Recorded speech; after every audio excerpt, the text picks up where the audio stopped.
Welcome back to Nat One Nights. We are on, what episode is it? 11. We're on episode 11.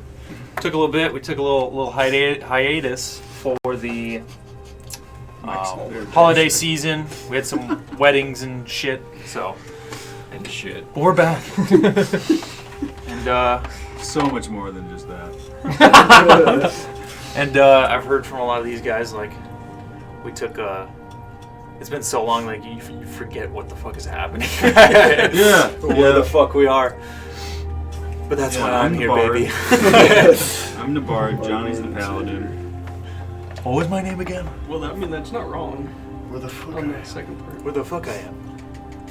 But no, so we're back. So, if you're unfamiliar with any of the happenings over here on the Now One Nights channel, we got different playlists. So we got some shorts up, some funny clips that you can check out from a couple of our sessions. I mean, what is it, like an average of 5 hours a session? Or fucking episode 11. Just drags on, man. Yeah, there's a lot of fucking content. Or if you're interested on seeing some behind the scenes after each one of the episodes, getting like our reactions to it, we upload on our Patreon like the last 15 minutes or so after each of our sessions, so you can kind of get the behind the scenes stuff. We also have other stuff up there as well. Yeah, that's pretty much it. So we will dive into where we left off. I'm ready for the recap. Yeah, thank you. take your time on it. I literally sat down here and wrote as much shit as far back as I can think. So books, there was some.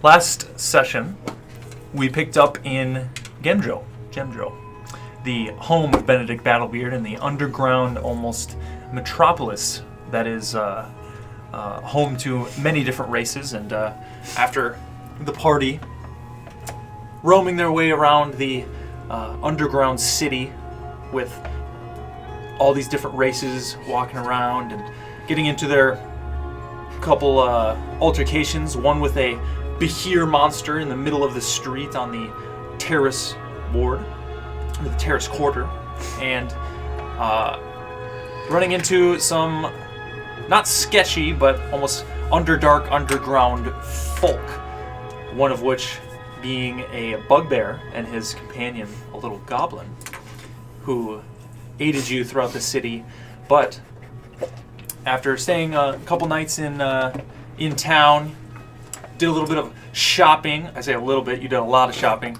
I don't remember. Picking up many different items, about 90% of them just being plus ones. It's the only thing that matters.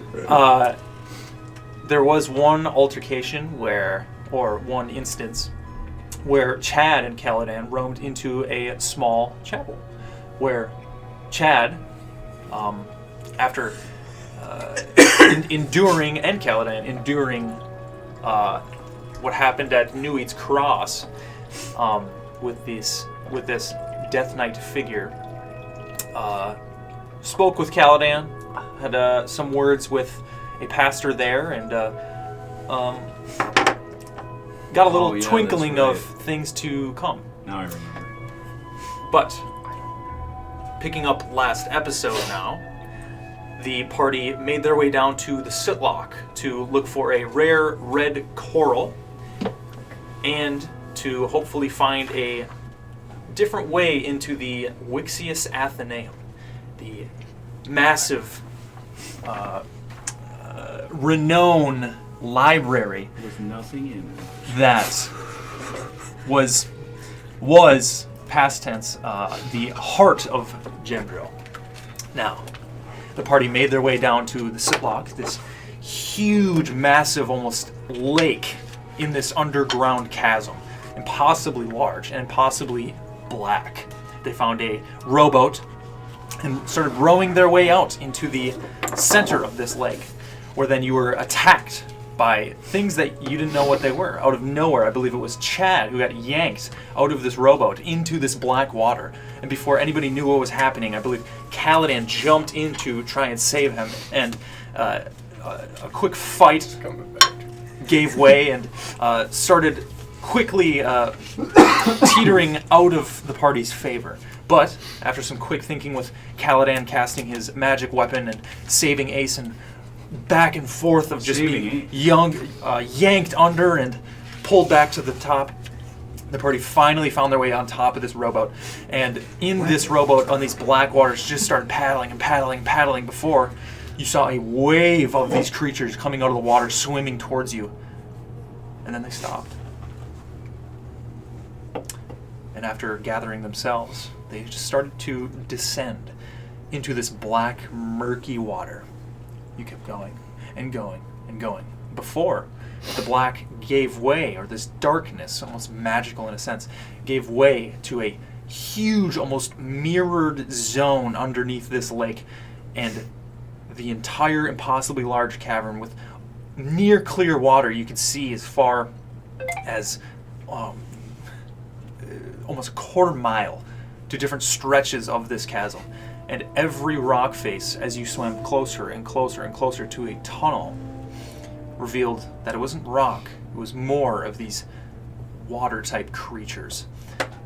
Caladan almost looking away and swimming backwards as not to be daunted by this impossible sight. But you swam your way through a small tunnel, going deeper and deeper with the aid of a water-breathing potion given to each of you by your bugbear friend. And after going through this tunnel, it gave way to a small little gathering. And in the middle, in between these sleeping merfolk creatures, you saw this red coral. But after the tight chase and being wary, you decided to forego this potential potion from a shopkeep that you could have traded for this coral. And assuming that the negatives outweighed the positives in this situation, you swam past, continuing down this tunnel before it gave way to air again. Coming up, actually, a couple of you, I believe, one was it Benedict who lost consciousness? I think it was Caladan. I think it was Caladan. Because I couldn't get him out of the water because I have negative strength.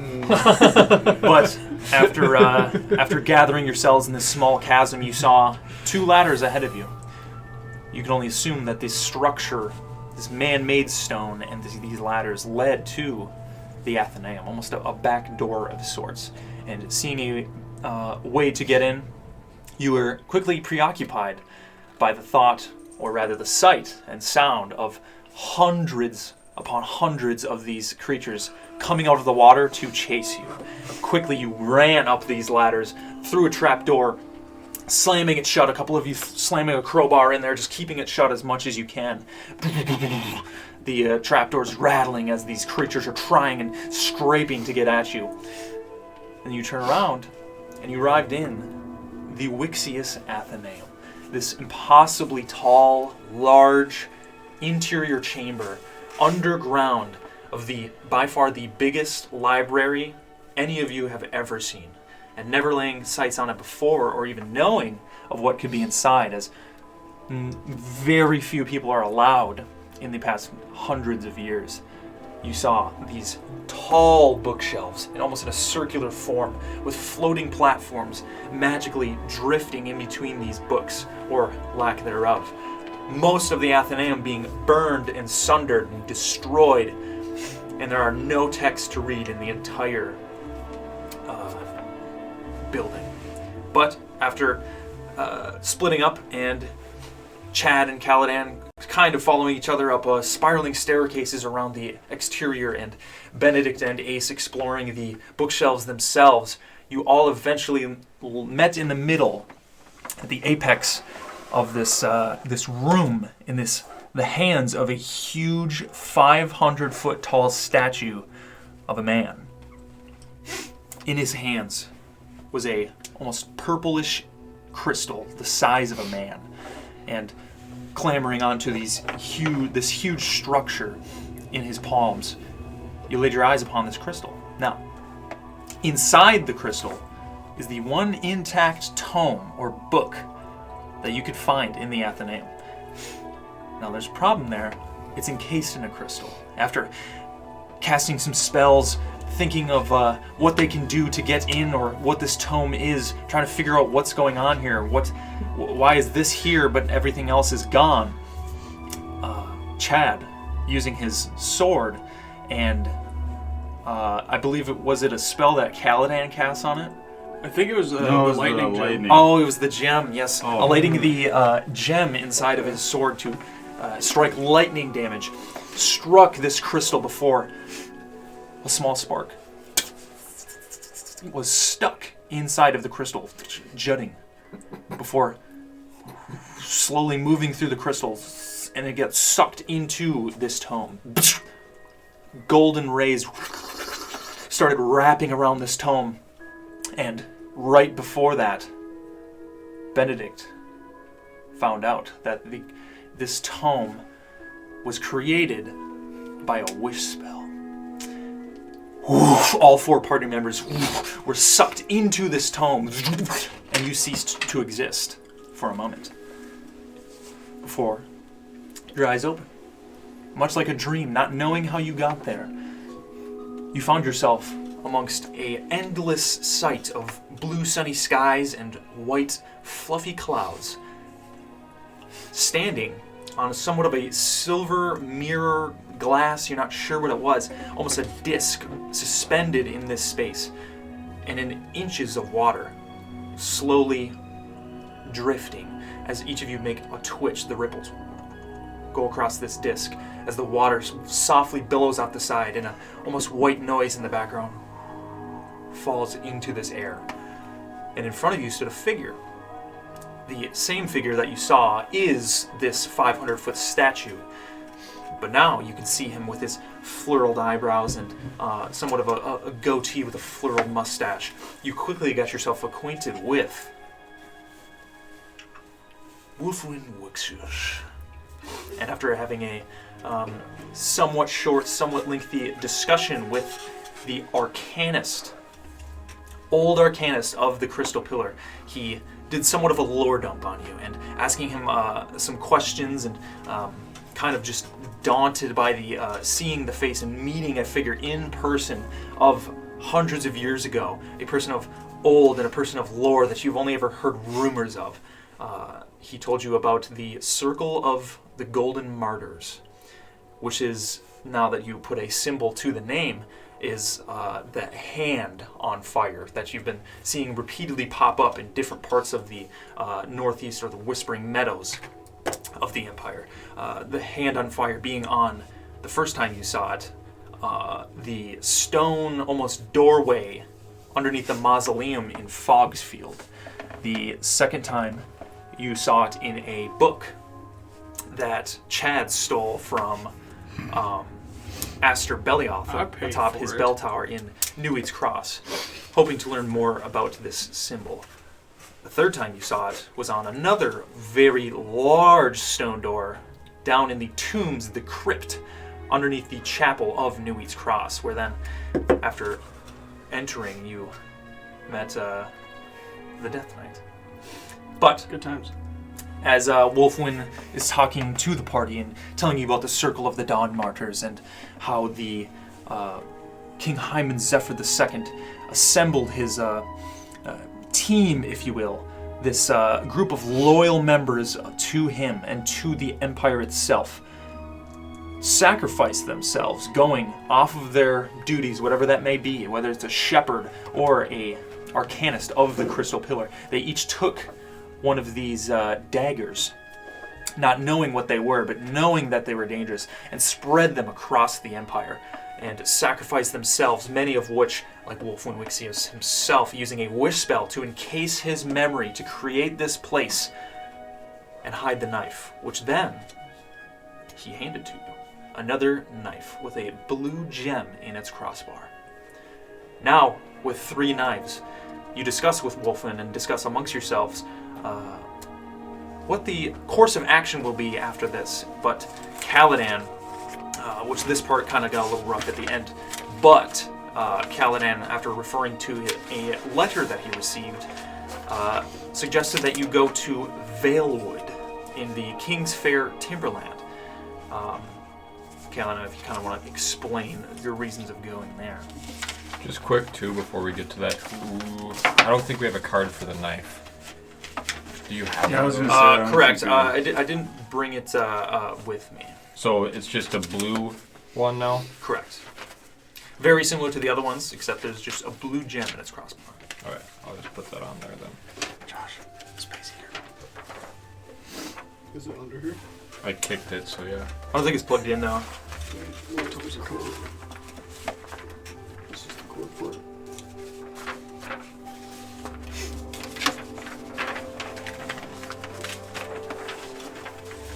You want me to plug it in? Right next to it. Yeah, that'd be ideal. My toes are cold. No, that's for the cam. I have slippers at home. I got Ozark I trail bring them slippers. here every day, every week. Every day. Every day I come over. Every day I make that mile or hour and a half drive one way. Is there a way you can plug it in, like over by the light at all? How long is that cord? It's pretty long. Yeah, that might reach. Winnie. My tootsies are cold. So did I ever explain what, because I know we talked about it out of game, but the reason Kaladin wants to go to Valewood is because the Berberus Confederate is holding a meeting in 2 days. And I think they would appreciate us there to be able to tell what, like, since we saw the happenings in New Wheat Cross and stuff, we could report that there and help them with the information, or maybe saying that there is a problem arising in the Empire. And after conferring about this, Wolfwin telling you, explaining to like you it's burning. that There's you a lot of may. dust on there. Well, what on what? Space It's a space heater. Oh, I'm like, I was like looking at my blanket for a second. Like, why's a fucking blanket on? Things caked in dust. Oh shit! But after lifting his arms, all of you kind of standing anticipantly, if that's even a fucking word, raising his hands and explaining to you, well, after this I may cease to exist, for this is only a memory of me. So be it. You will go where you wish. After looking at all of you, his almost gray, curly eyebrow lifting as he looks his eyes left and right under his hood. Farewell. All of you are whisked away in a flash. Boom! I'm going to need somebody to roll a D100 for me Whoa! to see the effects of the teleport spell. Whoa! Okay, do we want things to go as planned, or do you want me to roll? He was the first one who said something about it. Oh, do we let Ben roll the? You're ready. Or we could split it. One person could roll one D10 and the other person roll the other D10. Ooh. You want the 1 or the 100? You pick. The 1 or 10, which one do you want? Like, the multiple of 10 or the... The 1 or the... Yeah. I guess it really doesn't. I'll do the multiple of 10. Well, now you get to roll with my dice. Alright. He now holds a terrible power in his hand. I don't know if this is good. Okay. I got a 90. But whether that's good or not, who knows? I envisioned a 99 in the head, so let's see it. Oh, 6. I thought there was a 9%. I was like, 96. 96. Good roll. Right, that's what that would What do mean, you mean right? good rolls? That's fucking crazy. That's what that would mean, right? I would assume. Yeah. Okay. Yes. 96. Shade's like, you guys are on all opposite ends of the continent. 96. You guys are at Mount Volstrom. One of you guys is at... Another's at Bleakwater Bay. One's at the Crystal Pillar. Who's that goose hook? I want to go there just cause. All of you are whisked away. You similarly almost felt a somewhat same effect. Maybe some of you in your lifetime, but I believe it was Ace and Benedict when Aster was using a small teleport in New Wheat's Cross. when you went back in to retrieve a diamond. But For someone's dumbass. you almost feel your chest being ripped out of you at the same time, almost like somebody grabbing your ankles and yanking you down before gravity shifts off to your right.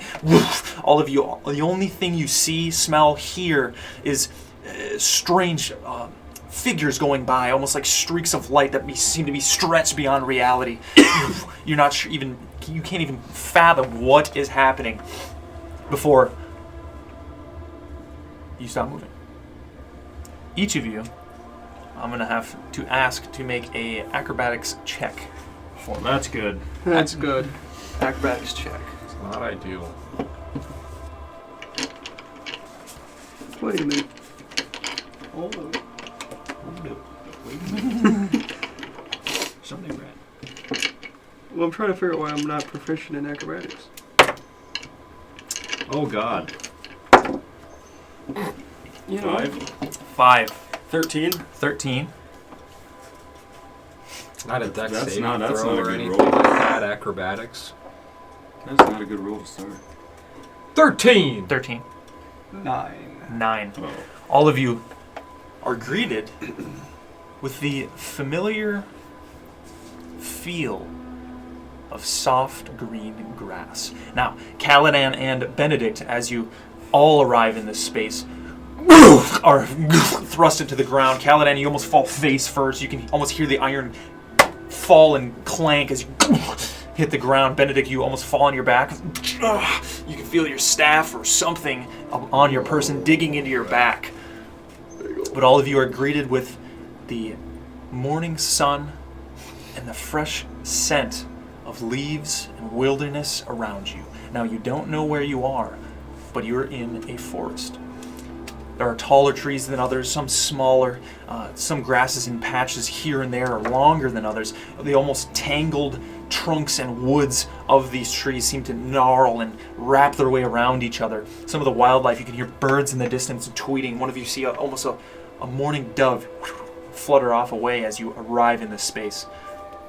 But Caladan, you rub your hands through the grass, and you feel and smell the fresh air that you haven't breathed in ever since you made that descent into the chasm to Gendril.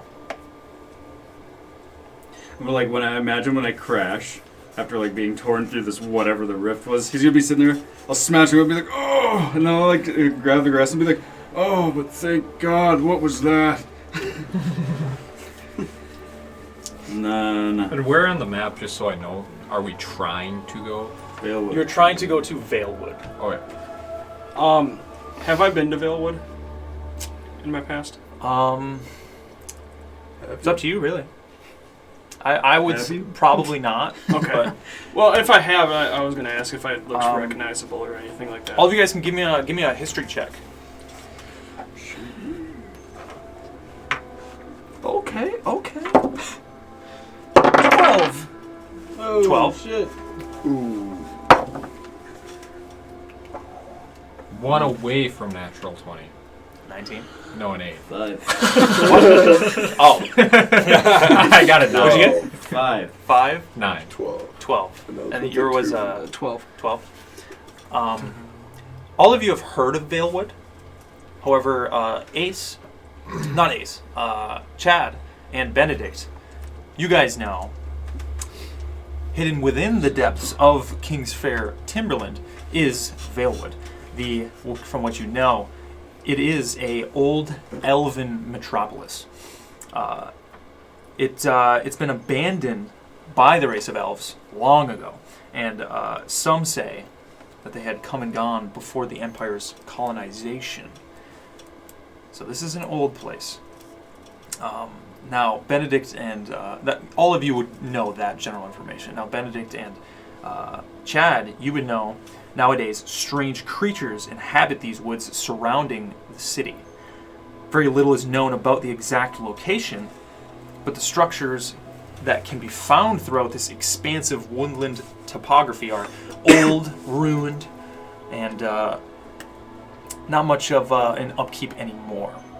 But the only people who have traveled through these woods nowadays to what you know, are treasure seekers. The hunters are looking for the Empire's supply of riches lost through the rumor and tale of King Hyman Zephyr II. As the tale goes, he went mad, took his treasures, and fled to this wilderness at the peak of the defendants. This is where the King's Fair Timberland got its name. So I'm gonna, after, say, I don't know where this, from what I remember, Valewood is what's the word? Accompanied, by, Surrounded. Encompassed? Other creatures and stuff like that. It was once abandoned and now it's inhabited. That's the word. I'll look up after And then in character, rolling 5, be like, I have no idea where I am. So thankfully somebody does. would I? So then, would we? I'm assuming we would know that it's to the east. Probably. You have no idea where you are. Oh, that's fair. That's a good we've point. seen a map. Do we know that Valewood's on the eastern side? Yeah, close all to of you have a water? general idea of where Valewood is rumored to be. Yeah. It's rumored And to you've be seen the icon of it there. close to the water. But Correct. But who's to say that we're actually in Valewood? Everybody, give me a perception check. Oh, let's go. Big rolls. If you'd like. I would like Can I use my natural, my passive? Good lord, dude. 9. 9, 7, 5. 5. Jesus, Sam. 23. 23. He's out of the way, dude. Ace, you look around at your companions as all of them are. Callahan is almost rubbing his neck. You can see Benedict stretching his back. You look over at Chad as he's kind of just drifting off, looking Just around. looking at the nature, that's kind of nice looking. And you realize that where the sun is, you know where it rises, you know where it sets. You're looking around, trying to make a sense of where you are. You think, and you're pretty confident in the fact, that you are pretty close to the Gulf. You know that deep, deep inland in the forest, it becomes very thick, and the woods get very tall. It is very much almost not a dark place, but can get dark at times. At nighttime, it is almost pitch black, and where you're at now is almost a familiar topography, like you're almost getting close, not to the shores or the beach, but the trees grow lower, the grass is a little smaller. Well, from what I can tell, I know the tree is densing up when you get in the forest, but when it goes towards the Gulf, it lessens a bit. And where we are right now doesn't seem like a heavily forest, so I'd say we're close to the Gulf. Not that I know if Vale would be north or south of us. I'd say we're close to it. So I guess head in the direction where it starts to lighten up, I guess. The trees. Well, we're pretty lined up. To our west here, and I'll point out west, that seems to be the place that thickens up. It seems like we're close to the east coast, which would be the Gulf of Joaquin. So we can go scout by water, walk east for a few, make sure we're by water and be for sure on that. But I'm pretty confident we're close to the Gulf. I just don't know if Valewood would be north or south of us. I've never been there before. You got any... have you been here before, Caladan, being there's a meeting held here? I was only told just that there was going to be a meeting here. I have never... assume I've never been available. Yeah, you were actually kind of surprised when you saw where the meeting was being held, because you're like... Right, Isn't because that it's and it's smack in the middle between both, Right, but this is an area where it's kind of weird. Why are you holding one there? Like, nobody knows where it is. Right. So, with you saying already what you know, just I'll say that and be like, I just know that we're supposed to go here with the letter, and then I'll put my hand on Ace's shoulder and be like, but it sounds like you know much more than I know. So why don't you lead the way, friend?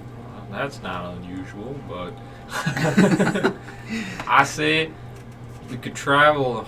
I don't know. I mean, what's his name? Who's the guy who teleported us? Wolfwind Wixius. Wolfwind Wixius. He seemed like a competent fella. I would assume we're not too far off. And A confident fella. He is an arcanist. That's what I'm saying. I say if we travel north or south, if we travel south for 10 minutes and we ain't there, might be good to travel north for 20 minutes. I would say we're close. Do we want to around. go that way, or do we just want to head east? Do you know how close it is to the water? Can you see from the water? I'm assuming I wouldn't know. Yeah, I have no idea how close. We could always travel east a little bit, keep water in the distance. And I then would go say, north. like, let's see if we can go to where, like, just in the horizon we can see the water. And then we can head north or south at that point. Ain't a bad idea. I say we travel east. Sorry. We got Buffalo Wild Wings, Jesse and Sam. Like, you want to smell them? Yes, quick, we're streaming, Okay, Mom. sorry. Here we go. I'm just Here. saying. No, Okay, come fine. up here. It's fire in the hole. I'm just Oh, okay. We got buffalo. God, you guys, this is so cool. Okay, come here. Come here, Ricky. Let's go. What are you saying? Fucking Catherine. He goes, I wish there was a camera that caught that. no, they can't see. Just, hey, Mom. The funniest part is not even her house. You ever had the blazing? I had no idea. They were I did the doing blazing challenge once. Did you? It was not good. that. Yeah, dude, they're horrible.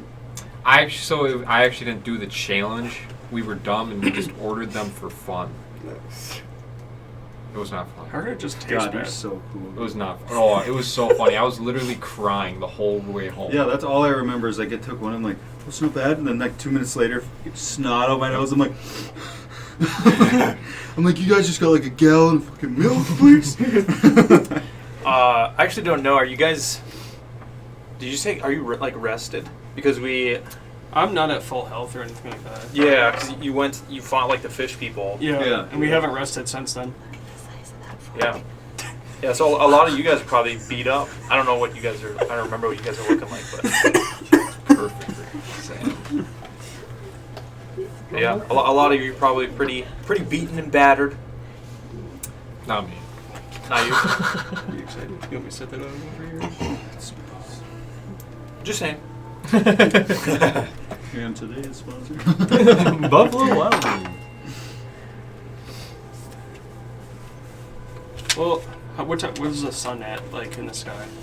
You'd guess that it's a little past noon. Okay. Well, I say we travel on east. See the water. I could use a little rest if we want to take a short rest. Especially after just that teleport that was. You guys want to take a short rest? I can travel north and south a good 5 minutes. Come back. I won't go too far. Just kind of find out where the Just wood's see if I sticking see up. anything around us. Well, I mean, knowing that like a lot of the people from Yeah, and there is a lot of creatures, like, around here that, like, inhabit the area, I guess, so. If you hear anything, if you're gonna do that, then... Well, and Be I know sure the to let Berberus it- Confederate is holding a meeting there, so like Caladan's like he's kind of hype, you know. It's like his, you know, whatever. So I'll probably go with, regardless of how. Well, I am totally fine. Well, one of us can go on north. One of us can go on south. Sure. It's gonna burn your butthole tomorrow. I'm just saying.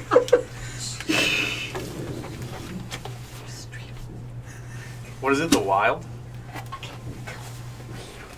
Or not the Wild? There's like jalapenos and stuff in there. Oh shit. I've Yeah, I'm never good. seen that. Dude, it's like a buffalo sauce on Is there, like, tater tater tots. Yeah. It's like the Have you had it before? once. It's good, but how? It's Alright. It's up to you guys where you want to go, what you want to do. We don't have to short rest, I can muster on. I mean, yeah, we can just. Well, Well, we can take. Don't matter to me. If you guys want to take a break, y'all feel free. Get a little pep in my step. Well, I think Kaladin's pretty excited about get going, so...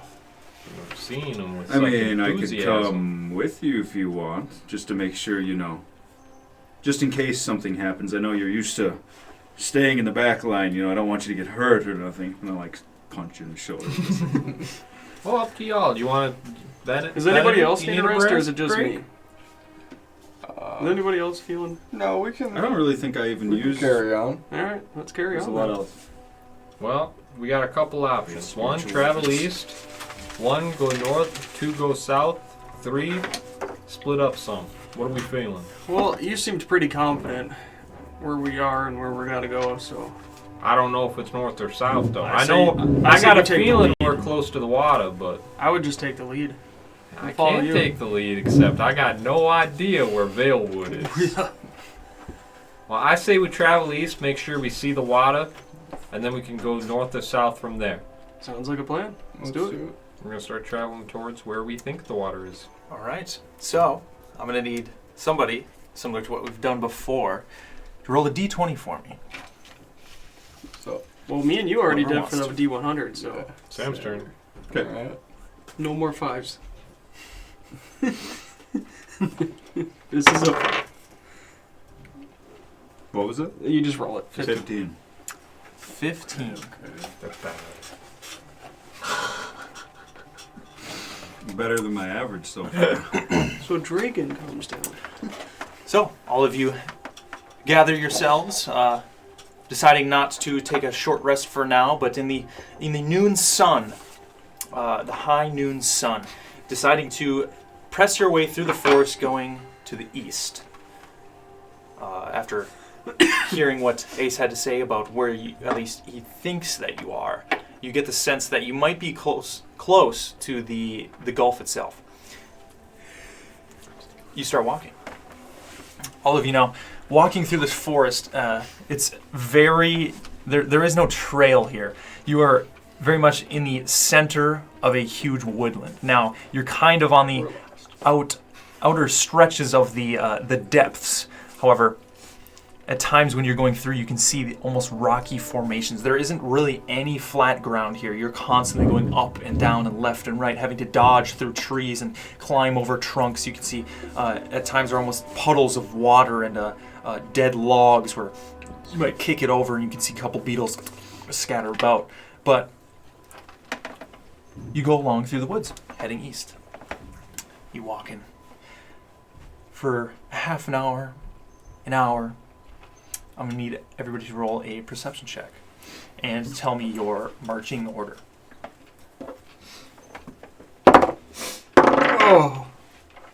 Oh, nat 1. 14. 14. So I'm third in line. Perception? Perception. I don't know where I'm at. 19. 19. I would assume, 20. as far as order, Ace would be in the front since he's That's an taking the 18, lead. right? Yeah. I'm in the front, but because it makes sense canon-wise, but I'm not far off of Caladan. Not from I me. don't know where. I'm just, leading the way, right? I would assume. Right. Right. Okay. But I'm close to you. Because you know me, Ace. We is don't a have big- to be like in order. We can be like We can side by hold side. hands. and What you stuff and her like that. now? Yeah. So what's the marching order? Me, Caladan, Benedict, Chad. And how much HP does everybody have right now? Just Not as much as you. About half as you. About a quarter. Yeah, all of you guys see Kaladin has a little bit of a pep in his step. But you Feeling keep very pressing healthy.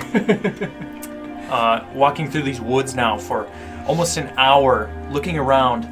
Chad seems to be drifting off at times. He almost stumbles over a couple of logs, or as he'll stumble over a log, and he's like, "All right, gotta watch where I'm walking." And him being from the city, you guys can almost tell that he's not really used to being in the wilderness. You also saw this in the swamp, but as he keeps his eyes on the ground, a couple times there'll be a branch or a twig that'll hit his head, and he kind of shakes it off.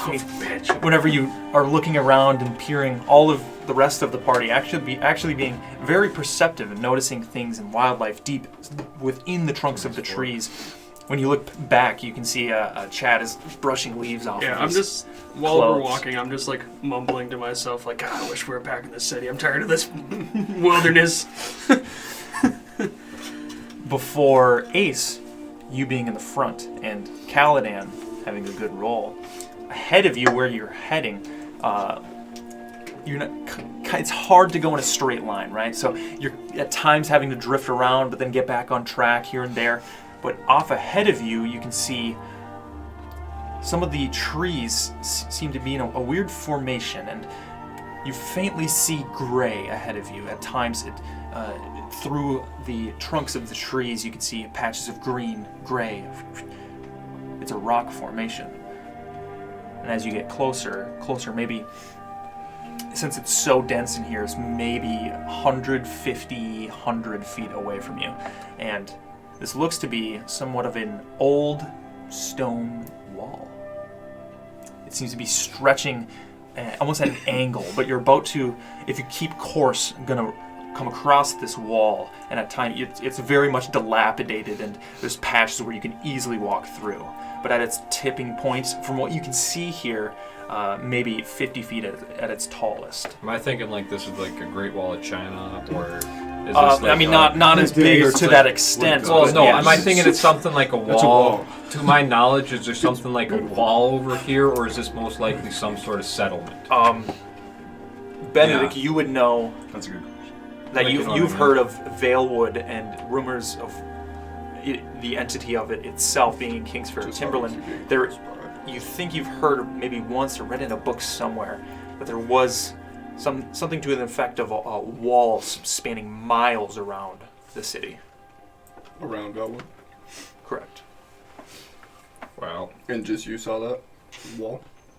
Kaladin Kaladin and and- Ace see it. Okay. wall up above, I don't know what it is. It looks like a rather big wall. I think we should proceed with caution. I don't know. I look up. This might be a settlement. I don't know. Maybe this I is the don't. wall that I have no idea what you're talking about, but wood. Do you know something of the sort, Benedict? Yeah, there is a big wall that I believe was built to just secure the whole city. I'm sure there's an entrance or two around, but that, if I'm not mistaken, that is the wall of Elwood. So go over to the wall, follow the wall, till we find something. Remember, I don't even know where the wall is. Be careful of. I look. If I focus on it, can I see it? Yes. Okay. You have to stop. Eyes Okay, go buggy. I see what you're talking about. Yep. Well, I say we go on over the wall. I don't know. I think we should be more careful going to the wall. I'm assuming if there's a wall, it's less dense and probably a path to be seen. So I think we'd better be careful. But I say we go on up and start following the wall till we find something important. Did you have those boots? Or did I? Okay. I just wanted to make sure. All right. In character, Kaladin will kind of sit here too in front of everybody. I'll be like, I just want everybody to remember, even I think this is an odd place to hold such a meeting. So I think it looks like this place has been abandoned for quite some time. So whatever we do, I think we should still, even though I trust these people, just make sure we aren't walking into anything a little shady. Go in with caution. How far okay, away yeah, are we like from the wall? always. 100 feet. Yeah. Yeah, when we. I'll just wait. They We're were. gonna move Oh, in. and then I'll also say this.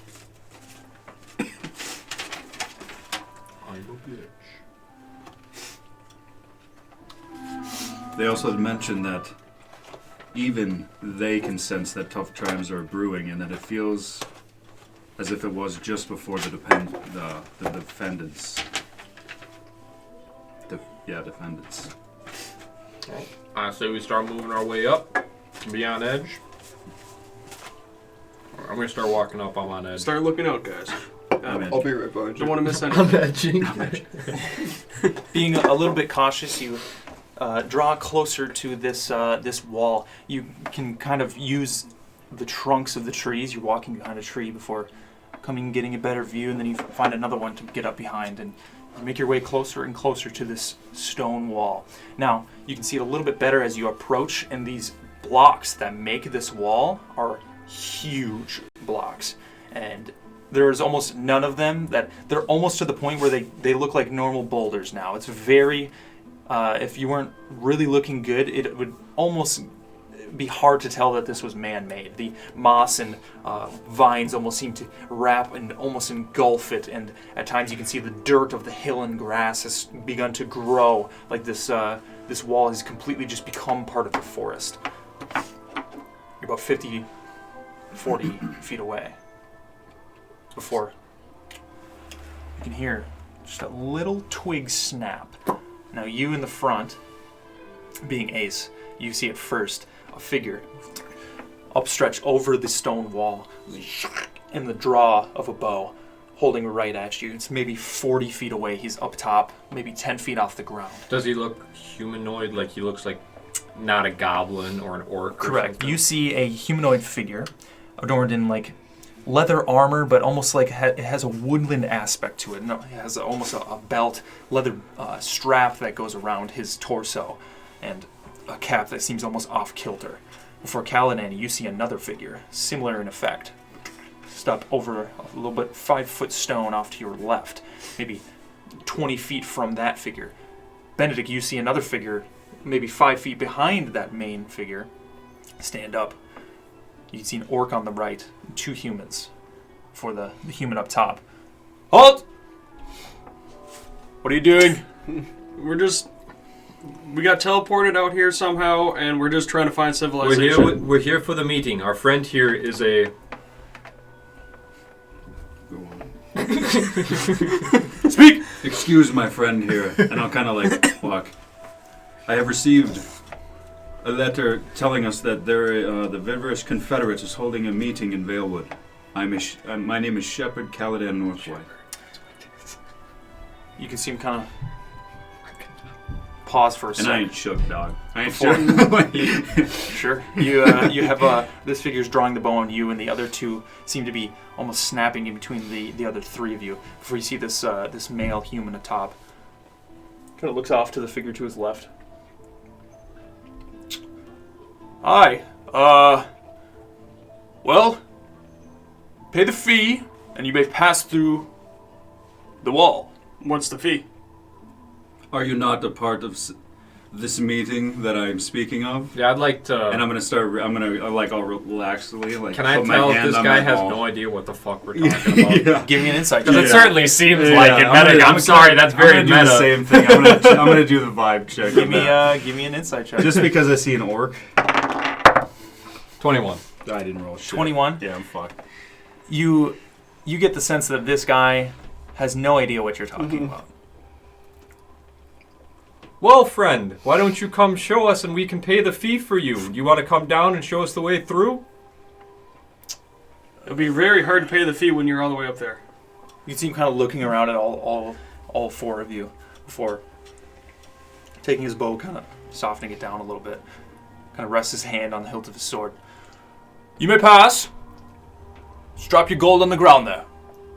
Where is the gate, friend? There is no gate. You just want to climb over, we pay? You can walk through. We will let you pass. I'm confused. This wall is destroyed, right? Correct. I'm gonna like stand there and be like, I feel like we could just walk around or through a hole, maybe, right? And I'm gonna like just point like 20 feet down and imagine I see like a gaping hole in the wall. I would like to message Sam. Yeah. So if I climb How? over the wall, With message. I don't have to pay. Okay. Oh. Tell me what you're doing. I'm just going to message Sam saying this guy has no idea what we're talking about. I just don't know if we want this to turn hostile. Are you trying to hide that you're sending the message? Yeah. Give me a stealth check. This figure looking at Benedict as you say that. I've been rolling so good, you know this is going to be shit. We have guards all along the wall. You think it's happenstance that you walk upon the wall here and we happen to be in the one stretch of mile of stone? Would, 9. could you Very tell much us, so. We're not very familiar with this area, so maybe excuse our ignorance, but would you care to explain to us why you have guards guarding such a flimsy wall? Well, we are here to protect the meeting.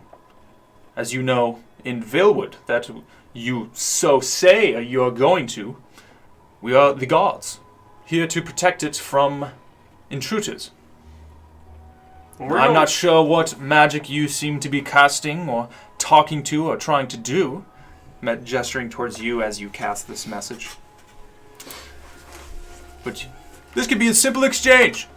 Just drop your gold on the ground and we will let you pass. I would like to persuade him to just let us pass. And I'm gonna try to lie to him to see. You gotta tell me what you're doing. I'm gonna just be like. How about the only way I'm dropping my gold is if I'm putting it in your hands itself. I'm not gonna throw it on the ground. That's a waste of both of our times because then one of you have to come out here and grab it, and that's just extra walking. Well, funny little fella, I think this is a pretty simple exchange. Don't try and complicate things. So I'm going to lie and act like they know what the meeting is, the context of the meeting. So I'm going to say, so you know this meeting, we're only trying to help the situation with the goblins in Basinport. There's been, the talk of all of this, corruption going around. This is what the meeting's for. Why would we have to pay? And I'm going to see if he, so I'm going to see his reaction, see if he lies or agrees. You see him kind of step back for a little bit, and he looks off to the figure to his right. You can see this orc with a bow. He almost looks too large, and this bow looks almost not small in his hands, but he's kind of awkward. Before he gestures, does a little nod. You can see the figure, the human up top. He almost seems to be on this couple. The stretch that he's standing on is like the tallest part that you can see of the wall in the vicinity. It's maybe 10 feet off the ground, but he kind of looks down. You can see him almost stumble on the rocks a little bit before he puts his bow back. I agree. The goblins are a problem in Basinport indeed. I'm going to look around at everybody. Now, we'll give you a discount. You seem like capable fellows and friendly travelers. Oh, of course. Look at him. He's weak. Couldn't learn to fly. He is quite a frail man. I'm just gonna cheese.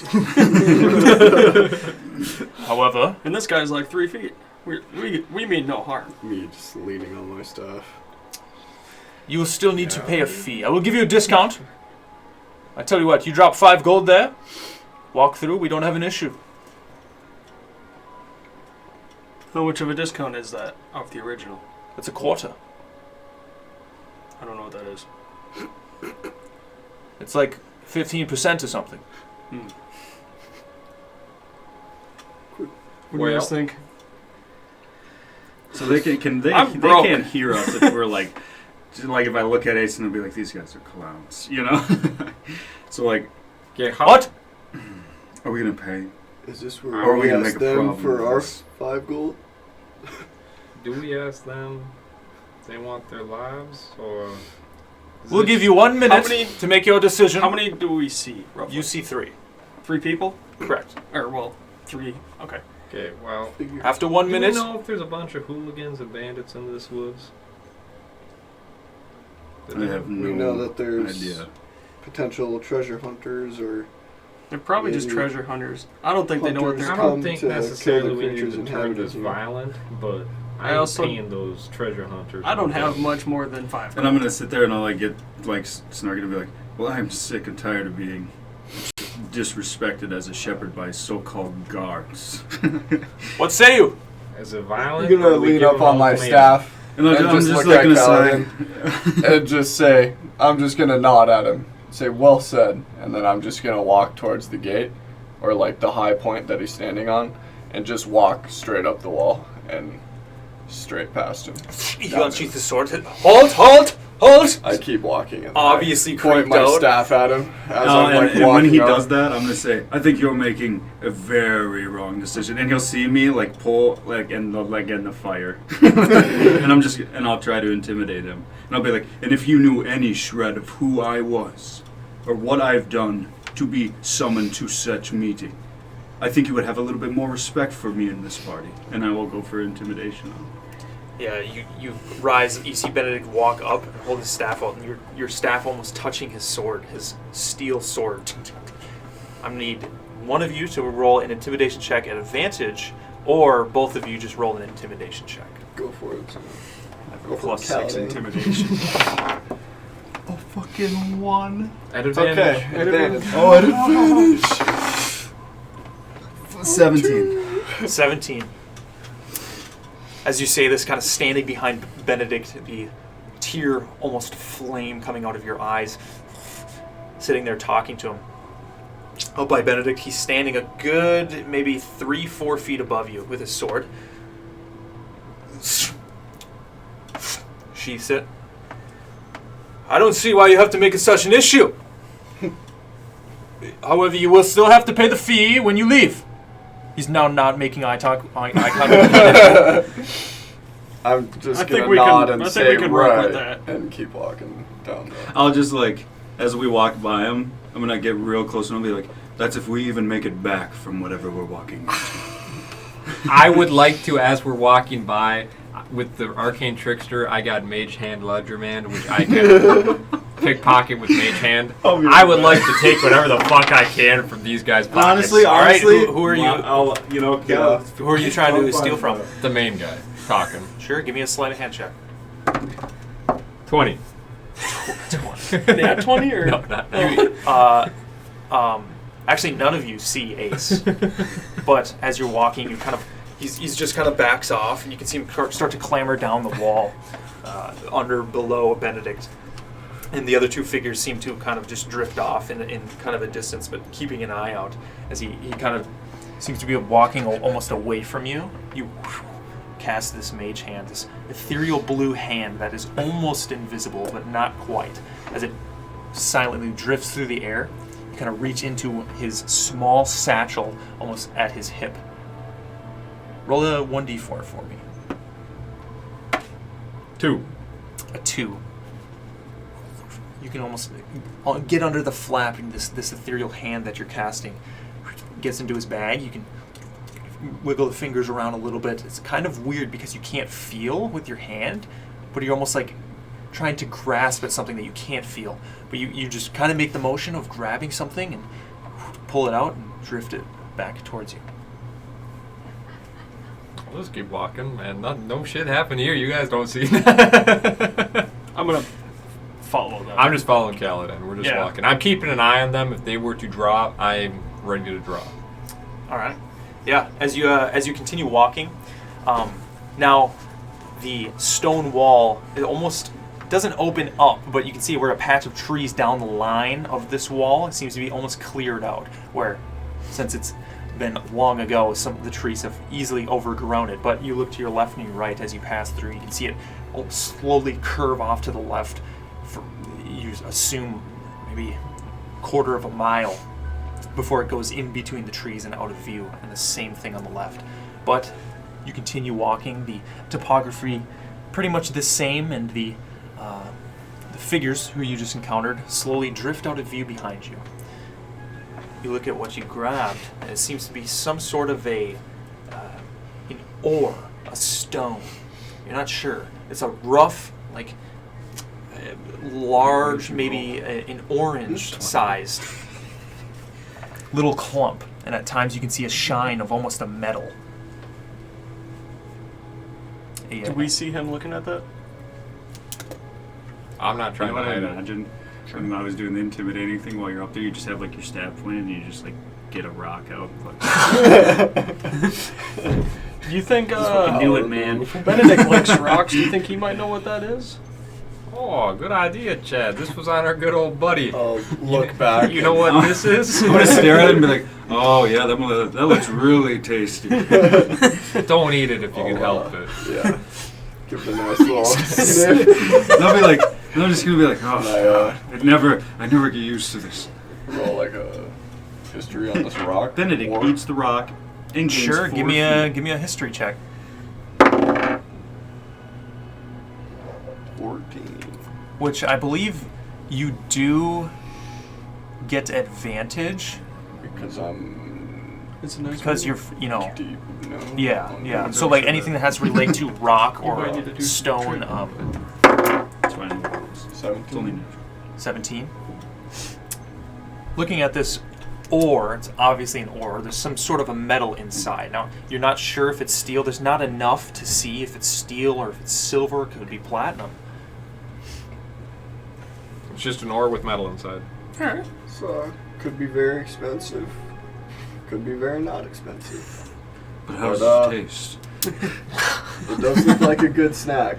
And I give it back. How big is it? Like fit in my hand, or is it like marble? It's like a small orange. A small orange size. Oh, the color is an orange. Correct. It's not orange. I wrote down that it's orange. That's what I thought. Oh my god. But you continue walking. Now, I'm going to need you guys to, I'll say as you keep walking, looking from what sun rays seem to sneak through these leaves and patches and spots, you get the sense that it's maybe been 3 hours since you started your journey and arrived in the King's Fair Timberland. It's up to you what you want to do. You want to keep pressing on? If you do, I'm going to ask a different person to roll another d20. Want to keep pushing on? Are Caladan you kidding seems me? giddy. Do I want to keep pushing on? What is up Caladan with you, seems Ace? like a little dick. Let's see it. Let's see it. I'm hoping for a 1. Let's see that. One. 19. 19. God What the damn fuck, man. Okay. Yeah, get them all out of the way. it. Wait for combat shade. Look at scenery, Ben. 31. Roll a hit. 1. Yeah, that's pretty much how it goes. Something important. Nothing. Hey, the new dice aren't treating you horrible. That's No, so far. dude. I did touch those, but No, you messed up. after walking away from the stone wall, you Shut keep pressing into the forest that is the King's Fair Timberland. Some of you, at times, as you're walking, really take in the almost aura that this forest gives off. You've only heard stories about it, and the almost mystery around this forest and the elves. It almost, some of you, kind of starts to excite you. What you might see going to Valewood. You've only heard of the long lost elves, and this tale almost excites you. But you keep pressing on, and Chad, as you're walking, you feel something sharp immediately sting into your foot in your boot. Wonderful. I'm gonna look down. Like, obviously. I imagine like we're walking, all we hear is son of a. Just- and I'm like one- how bad? Like, would it hurt? Like Like a bee sting. Yeah. Like, not terrible, just like uncomfortable. Quick sharp pain. Okay. So, like, oh, I look down at my foot. You just see your boot. I take my boot off to see if there's anything that like got in and like What shake are you it. doing? You gotta take it off. Be like, oh, are you okay back there? I I'll stop walking. stepped on something sharp. I don't see anything. Was it through your boot? I don't know. Maybe like a rock or something got in there. Just looking. You faintly see, not in your boot after you shake it, but you're almost looking down, trying to get a look at the bottom of your foot, and you can see some sort of a splinter almost in your foot. Was there like wood around that I can see? Like where the splinter might have Yes, came from? you're in the forest. like, I get that. So like it could have been like a branch on the ground or something like that. Okay. It was just a splinter. We should just keep going. I don't think it's anything to worry about. I'm gonna chuckle under my breath. I'm just ready to I'll just be like, you get poor back to thing. I'm just get back Well. to the city. Do you need me to carry you? No. Need some healing? You want to yank it off? Oh yeah. Give me a strength check. I'm gonna leave it in and feel the pain every step. Strength. 18. 18. No. You It's a big slipper. grab onto this small splinter. You Wait, squeeze it with your fingers, almost getting your fingernails in there, and go to pull it out. And you pull it out easy, but it's about 5 to 6 inches long. And you take 7 points of piercing damage. What the hell? I'll be like, that's what you call a splinter? And you all can see blood on this like piece of wood that's like a shard. I'm gonna I nod s- my how, respect like- to this man. How like big is it? Like a needle size or like? Yeah. Thicker than that. So like there's a hole in my boot now. You look at your boot and you can faintly see a hole where it might have snuck through, but it's hard. You really have to look. I think we should all watch our steps here. I don't even know how this happened. That I was gonna say, how That's did a you good step on a size. 6-inch? That's a great question, Caladan, and I wish I had how the were answer. you so unfazed by that? I didn't know it. I must have been in shock. Now, when you step on that foot, you very much stings, and I imagine all of you kind of look at Chad now, and he almost walks with a little bit of a limp. Just another thing in the forest to fucking throw your shit off. I hate the woods. But you continue. After walking and a little hiatus with watching Chad have this debacle on the back, you continue walking, making your way around these trees, somewhat getting repetitive. 1 second. I want to cast Cure Wounds Sure. on myself. We keep walking. I shake my head. He loses. Foaming a at the little mouth back there, like. So I'm gonna pull out my flute and We're play like, a little tune. You And good, then, Chad? Like, you good back there? Yeah, I feel fine, man. Bleeding from an eye. You can feel the wound close. But where is that? the good, or great, I should say, perception checks that the three of you rolled earlier, as you keep walking, you can see a patch of trees that seems to open. Now, the way you're heading, it seems to be off to your right through some trees, but you can see a patch where there is no trees in a very small but open area. Maybe 60 feet off to your right and ahead of you. The three of you notice this. Just an open area off to our right. How far have we traveled inside the wall? You've maybe gone for about an hour. Hey, I see an opening over there. You guys want to check that out? We've been in here quite a while. I haven't been to a place before, I suppose, where there's a wall and so much wilderness. I felt like we should have been there by now. Yeah, and I wonder if maybe, if it does, why it opens up to a clearing but yet protected so heavily in woods. Want to head that way with some caution? I just want to get out of the woods. Oh, dude, However, we do that. There Like seems to Winnie. be some wildlife here. I say we proceed with massive caution. What time is it? It's maybe As I'm saying this, I'm just like, Oh, like 4 or really 5. irritated. We're probably getting I like it. getting dark here in a few hours. me out of the woods. I like look at you and and when you say that, I'll be like, well, I think at this point, I am always on guard. Doesn't seem like we've been at a point where we really haven't had to just keep our guard up. So Well, I might travel a few paces. It's because it's wooded, but it's not heavy where we're at. Yeah. I'm going to travel a few paces to the side of you guys, so if someone sees you guys coming, they think we're party of three. and maybe I should lead, being I was the one who was invited to this area in the first place. Yeah, Maybe we they see might friendlies. I'm coming to you, and make sure they don't shoot me. As they're discussing this, Benedict, kind of keeping an eye on this open area. It's maybe has a 10-foot diameter. And it's just grass, what you can see. And in the center, you can see, again, another stone, almost formation. I'm going to start moving up on the right side of them.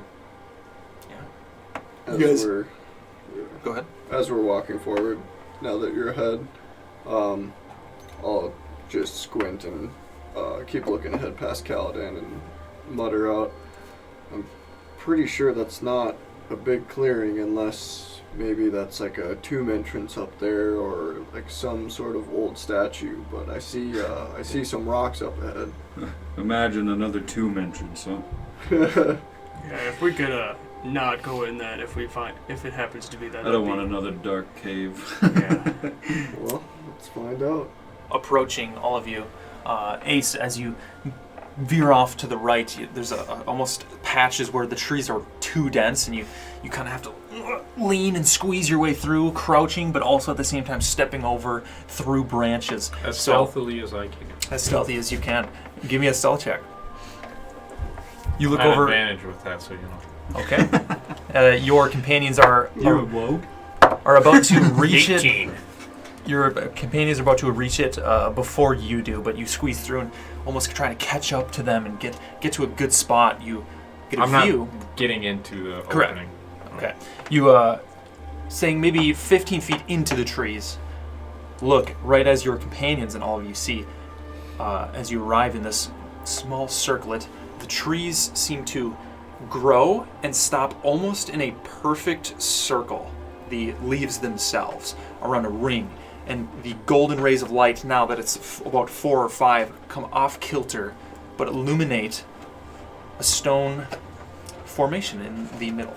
Now this looks very much man-made, but not by humans. You don't want to be You see, it's maybe 10 feet tall, 5 feet wide, but from what you've maybe seen in books or read about or somehow seen, this very much looks elven in make. It's almost a stone formation that goes in a triad, similar to like almost an upside-down egg shape that reaches up before it comes back down, and almost hanging from it, but made out of stone, is somewhat of a bowl. I would like to go look at that bowl. Give me an investigation check. You all see With Chad caution. approach. You, Ace, still sitting, would be 15 feet into the trees. I'm listening. 'Cause I heard a wolf earlier, so I'm listening. Investigation, right? Yep. Move up and do the same. 14? You're in Yeah, black. what piece of chicken? 14. What? Yeah, they're like tears. Yeah, dude, fucking slam some. It's good. It's not like hot. It's just like 26. buffalo meat. 26. Investigation. Kaladin, you're going to get up close with them? Yeah, and I want to do a religion check. All right, go ahead.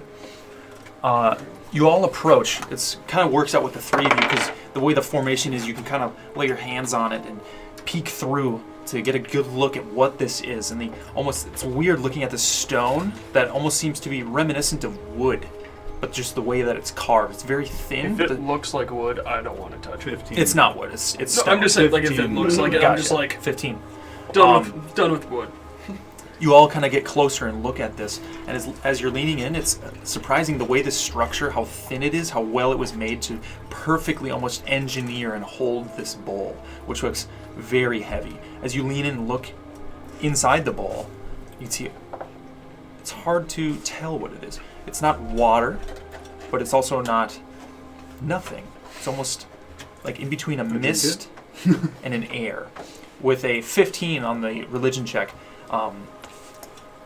this doesn't, it's hard to put your tongue on. It doesn't remind you of any gods, at least that are worshipped nowadays. Looking at the way that it's like crafted, it just looks elven, which you actually don't know much about. It just looks very old, and you're not sure if they worshipped any gods of the such. That's pretty much all you can make out. Could I do a history check on it just to see Sure. if Should I attempt the bottle? there's something with their culture that has to do with this? I wonder if you can see what has Could I been. see if I could? Nat 1, so 5. It's a bowl. You looking at this, you lean in, and you start to see It's a fork. the almost water, almost misty formation inside the bowl, and you're just enraptured.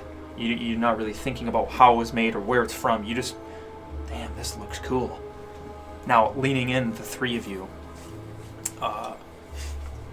Benedict, it's weird. You're looking, and you're kind of looking at everything, but then when you're all just drawn to this bowl, and you go and you look inside of it. It's weird. You can almost smell like a candle. You can see on your shoulder, Tivip climbs up. What are we looking at? I'll, slightly jump and look over.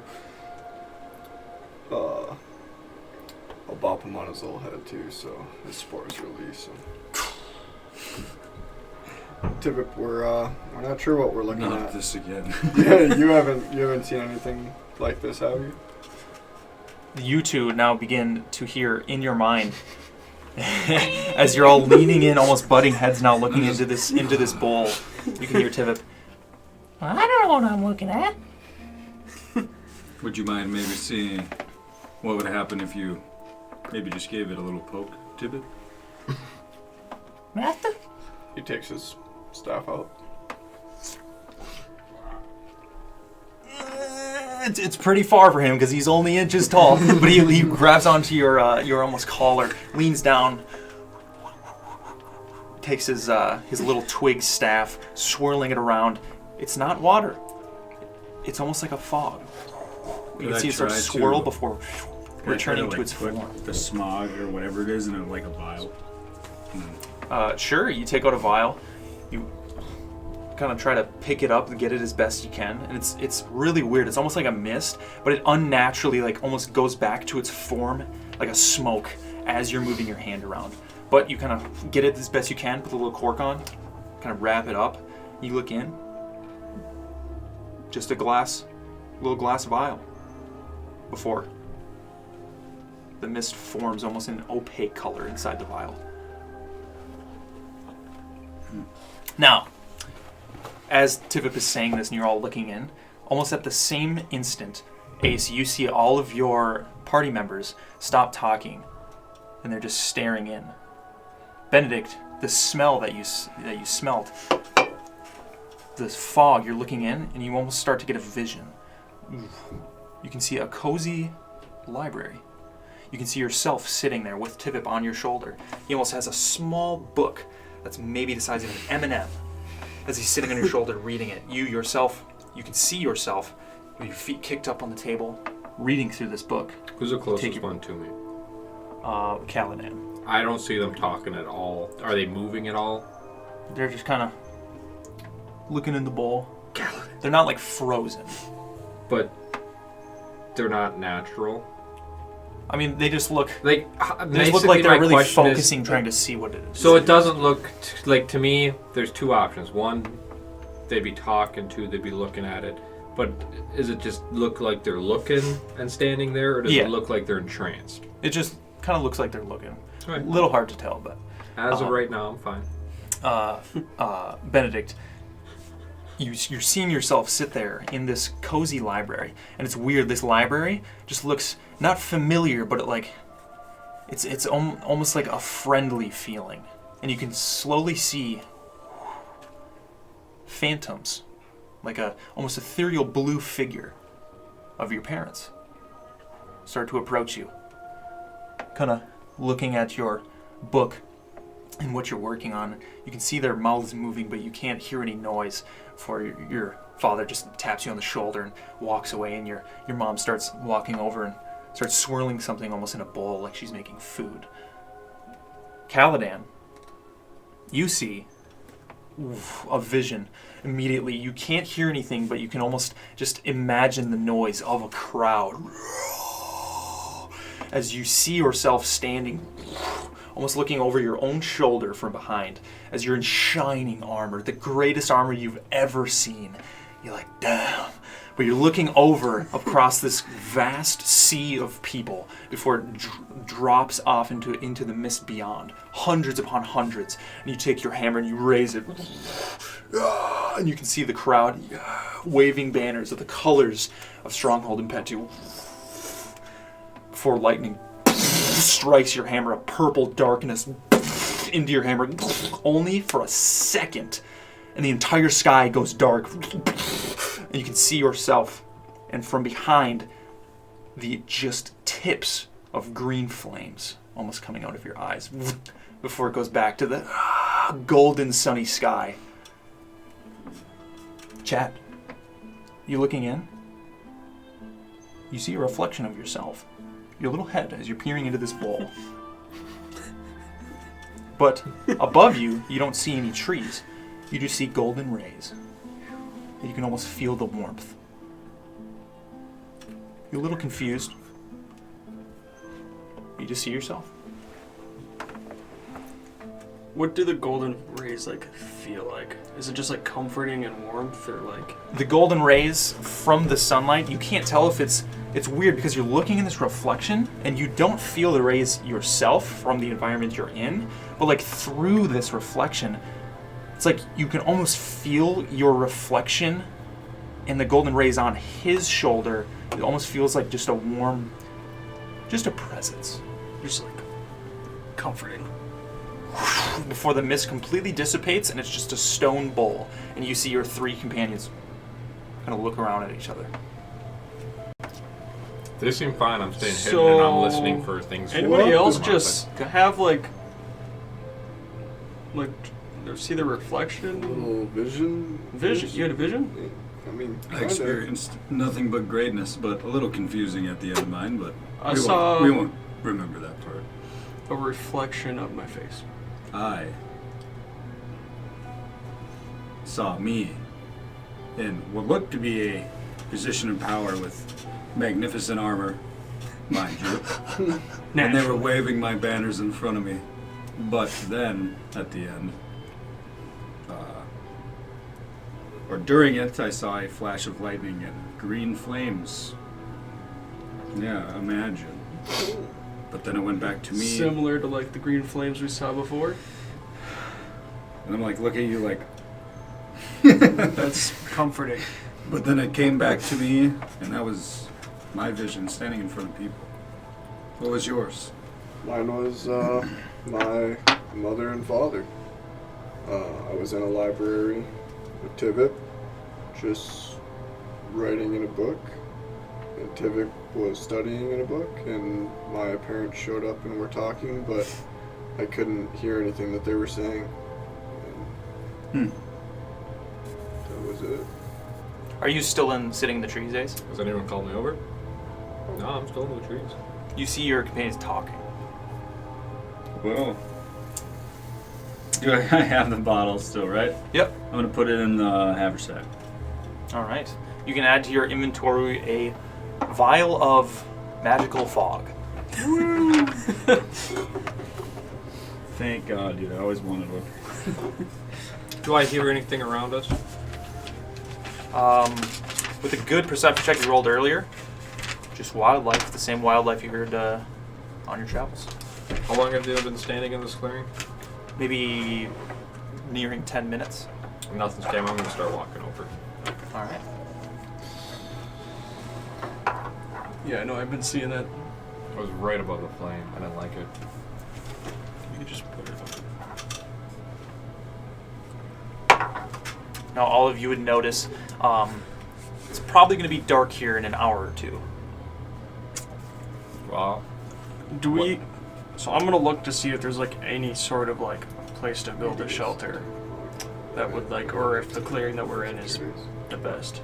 I mean, it's up to you where you would think, but this could seem like a nice spot. Okay. Like is there like a structure, not like a man-made structure or anything like that? Okay. Well, what's this thing in the center here? I Oh. was staring at it for a little bit. Well, there is like this misty fog water. It's this. Are you talking to us? Yeah, Yeah. I walked up. So I'm going to pull it out, and I'm going to just hold it up in front of you. And each of us got, well, these two both got a vision. I just saw my reflection when I looked into it. So what do you see, Ace? And I'll hold it up like closer to you. I'll look at the vial.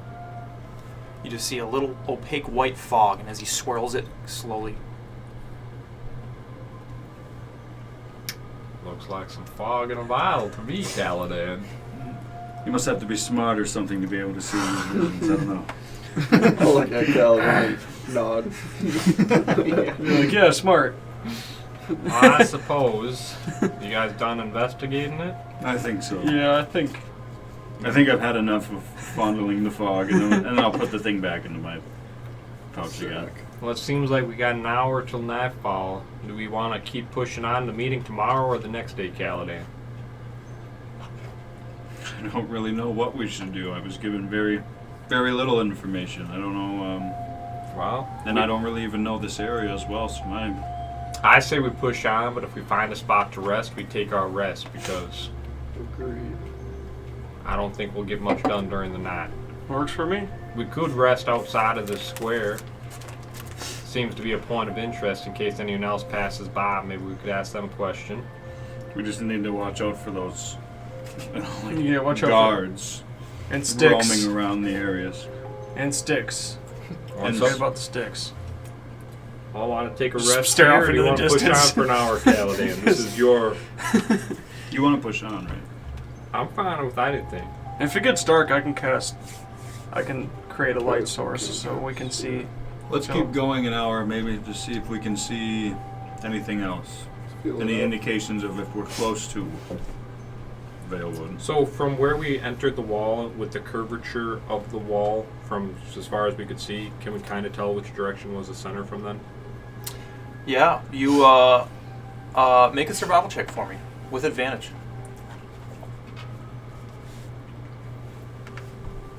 All of us? Just Ace. Okay. You didn't see it. You definitely saw the first one. 8. 8. Kind of recalling on what it was, you just remember the way that you were heading and the like, kind of taking some turns here and there. You're not really sure. You're not sure if you were actually heading the right direction to head towards what might be the center, but the way it was, you just don't know. It's a no, dog. Well, does anyone know which way we even should go from here? What's wrong? I already said I have no idea. What? Should we just go out the opposite way we came in? Let's just Looks keep like we going came in whatever from over direction there. we were going. So we know which side of the circle we came in on?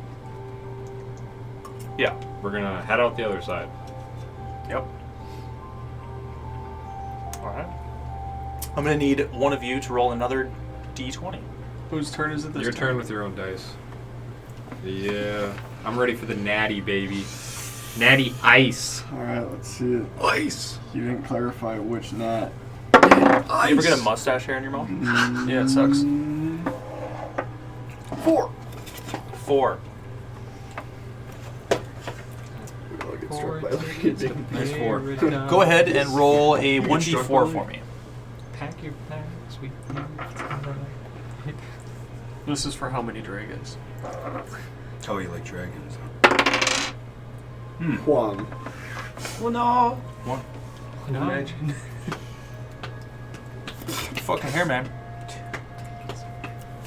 Yeah, you shouldn't be eating those. You leave the circle the opposite direction that you came in. Heading, now going, not the exact same direction, but in a direction. And you continue on.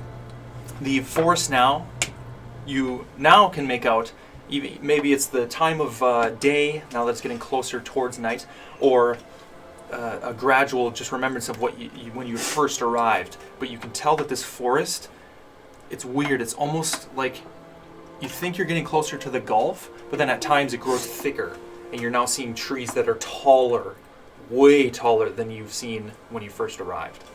But you continue on in a similar pace, walking, veering your way through the grass now, sometimes in patches of water, similar to the swamp that you were in or traveled through when you were heading to Gemdrill.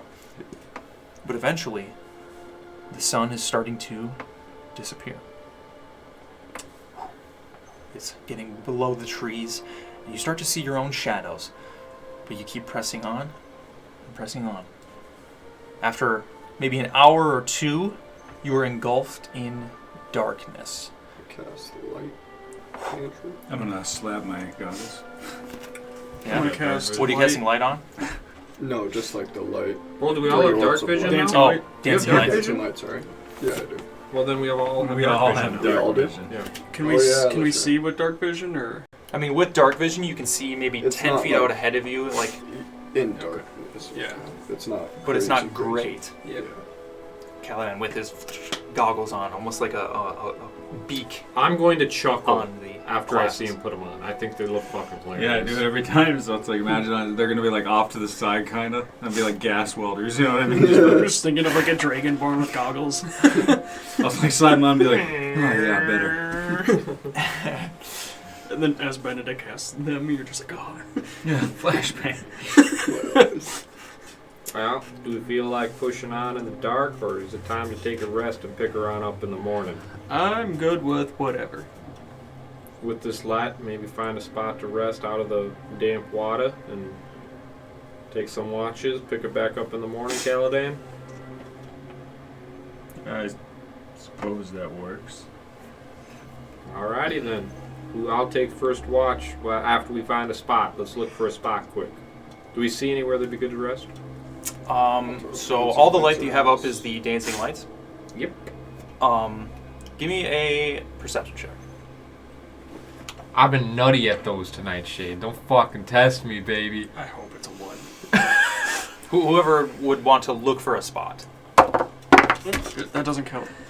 A 20. Not natural. A nat 1. Hey, Again. me too. This is buddy. my third nat 1 today. Ben, Three did of you them touch are. my dice? Looking around, the Benedict, even with your dancing lights up, and Chad, looking around at this space, Gotta stop looking at things. it's like your dancing lights almost reflect off of these trunks, and it's almost like bright, and then up against the just dense dark that is beyond. You can faintly hear the wildlife, not stirring more, but the nightlife erupting out of the undergrowth. Plays the rave music. Ace, you're looking around. With the dancing lights, you barely catch a glimpse ahead of you. It's almost weird, like you're not on a path, but straight ahead of you.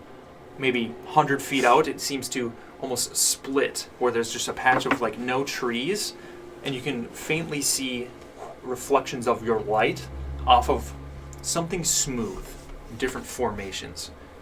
You might be able to get some shelter under something of those. I think up north, up straight ahead there, about 100 meters, looks like there might be a nice, cool, calm spot to rest. I say we proceed with caution in case something beat us there first.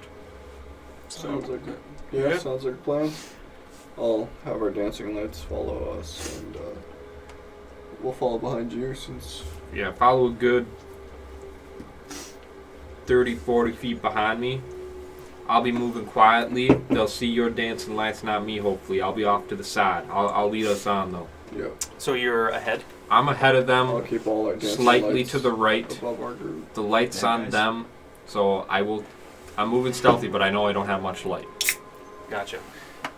Ace taking the reins of the group, heading forward towards this area. You're being cautious, but with your dancing lights gently just drifting through the air. You can see them reflect off of the almost dewy grass now as it's becoming night. And in this forest, you can feel it starting to become almost humid, but it's almost like a cold humid as it's becoming. What? You good? I'm sorry. As it's becoming darker and darker. But you keep pressing on. Ace in the front. You get closer to this formation almost that you saw, and you're greeted with more runes. Again, stone. These ones look larger than what you've seen before. You can see a formation of almost stones that go up in an arc and a pillar that comes off of them. But it looks very out of place off to your left. This is a patch now. You can see it's pretty open for maybe 100 feet across, with just patches of trees here and there. And the ground seems to almost be like erupted. Not erupted, but rising, maybe with tectonic plate formations.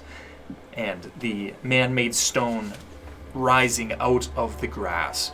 You have no idea what could have been here before, but this looks many, many, many years overtaken by the woodland area. But with what your dancing lights can illuminate of this space, there's a little pool next to this almost curved arch of just water.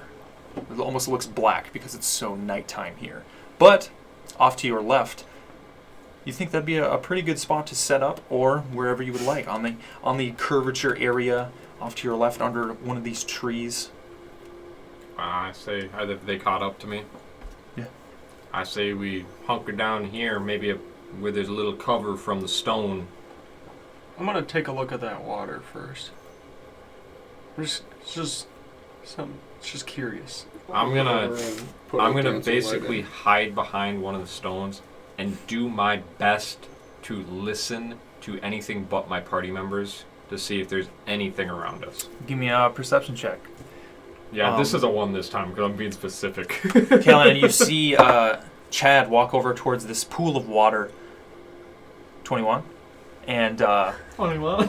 and Benedict following him with a dancing light.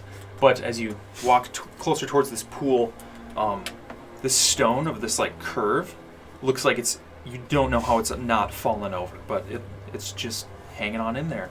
Kind of similar to the elven architecture that you saw briefly of this pool that you saw. But you get closer to this water. You're looking, it's maybe 15 feet diameter, and the dancing light comes to go past you, and you're about to put it down into the water before something that's sticking out of the water is eliminated. You can see almost a green stalk that comes up and 2 yellow eyes that are just looking at your light. Maybe Do I see that? 10? Yeah, it's like 10 feet in front of you. Getting out of there. You want to run? Yeah. I'm gonna see those eyes and be like, not today. Today's not the day. Our Chad runs. I'll just take the light. I'm gonna be like, I saw eyes, and I'm gonna run move it, back. like around the top of the eyes.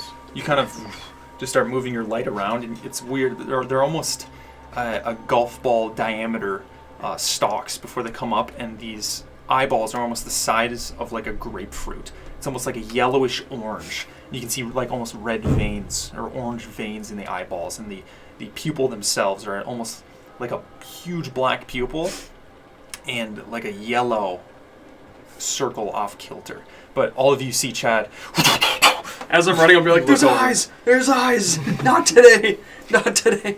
And you staring over at your dancing light, you hear water splash up, and a long green, almost tentacle go to reach out towards Chad as he's running, but you can hear it almost snap underneath his foot, but he makes it out of the way before it's sucked back into the pool. You can see the eyes dip underneath the water.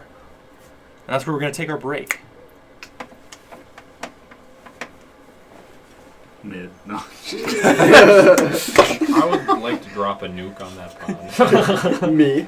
God, Chad, what a little fucking bitch running away.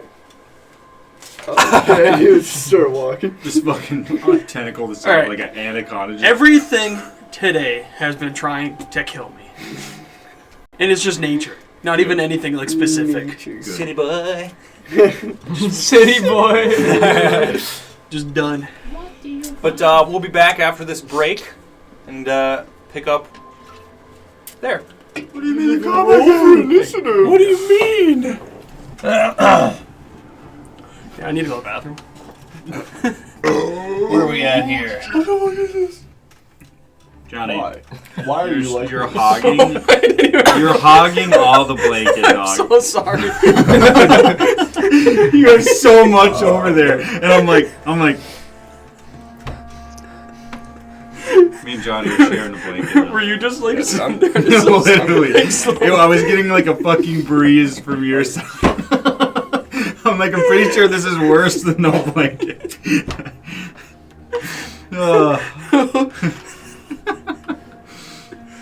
Oh my god. All right, so Just imagine Dude, you why just is like it, watching. whose sword is that, and why is it so fucking fucked up, dude? that's Well, Ace. that's It's like a noodle sword. Hey, when are you gonna make your own mini? So Never. Ace is just gonna keep playing up. as we come into this situation, Chad running away as this tentacle shoots out of this pond, which is right about here. This tree would be right there. Chad runs away. What? Where's the visual? Nothing, man. Just keep Okay. going. Chad runs away as you see a tentacle snap at his leg, but to no avail. You keep running forward, not limping on your thorn thing because you healed it. As Benedict, you're kind of staring at this pond with your dancing light out. All of you see rise out of this pond. The eyes, before a head, starts to crest out of the water. This black water, you can see it dripping down, and the dancing lights reflecting off of it as it rises out. The figure of this this being seems to widen and widen and widen as it rises. 15, almost 20 feet out of the water, you see a huge gaping mouth that could easily fit all 4 of you in its maw. You see, essentially, a massive frog That is not what. with I a thought bunch it of was. tentacles Oh, as it rises out of this pond. God. We're gonna go ahead and roll initiative. Oh, if this is a hentai, we're pretty safe right now. Fuck. I'm dead. Nobody respond to that, so we can clip it. We're in for a good time. The worst part nobody about don't this be is, saying Shade, I saw a video on this monster and I remember nothing from it. Well, that's good, man. That's Thanks for the help, Johnny. Well, I'm not going to help much in the fight because I rolled a 5. 5, 6, 2, 20. 20. Damn. Just wait till you start trying to hit. Kaladin? Yeah.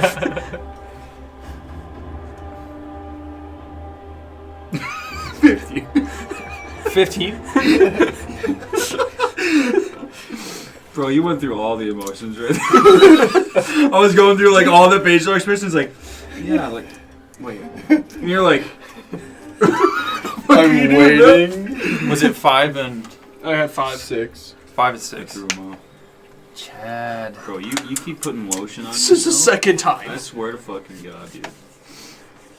Give it a break, Johnny. It's gonna go wrong. Actually, He yes, I saw the was tentacles. Yeah, so the tentacles, man. got lotion on So, my dick. at the top of the round, you see this figure rise out of this pond, Ace. Chad running away and Benedict standing somewhat fairly close to the pond here, towering over your companions, the 4 dancing lights illuminating this entire area. What are you doing? Well, I'm gonna go ahead and whip a deck of effects at this guy. Uh-huh. Oh my God, the deck of effects. Away! 20 to hit? This guy's so cool. That hits, go ahead. God, I was puckering. Out of your sleeve. Ace whips a card. We're gonna hit him with the Blazing Blast. Wow. What does that do? Flame-like radiance permeates from this card, erupting in a small blast on a hit. The target takes 2d6 fire damage. And because none of you are within 5 feet, I don't get my sneak attack, so you guys suck because you're so slow. Wouldn't that be the opposite? Because I'm running away. Up in this. Yeah, I'm pretty sure I'm fast. And that's why. 6 points of damage. Wow. Yeah. And I am going to, for my bonus action, I'm actually going to drip some poison on 3 cards. Okay. And then, with my movement, I saw the picture. I thought it was like a stain. Yeah. I'm assuming I'm within cover. It's gonna be pleased. Yeah, you are behind 3/4 cover there. So, yeah, that you guys see Ace as he whips this flaming card, erupt on this this monstrosity. It just sees unfazed and the water dripping off of his body. You can see these tentacles whipping around. Kaladin, what are you doing? I'm gonna cast Armor of Agathis on myself. All right. And then I'm just gonna... Describe how that looks.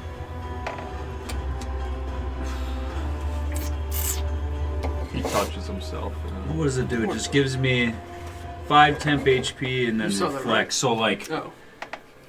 I don't know, almost be like how my eyes light up, maybe like where my shoulders and my chest are, it'll almost be like a fire. So if they hit me, it, you know, this looks like it hurts if they do damage. So like a glowing light, it's more like a fire. And then you're just gonna stay put. Then I'm gonna bonus action Wrathful Smite. All right. What? Just kidding. No, that's What? what I do. Oh. You're not gonna move?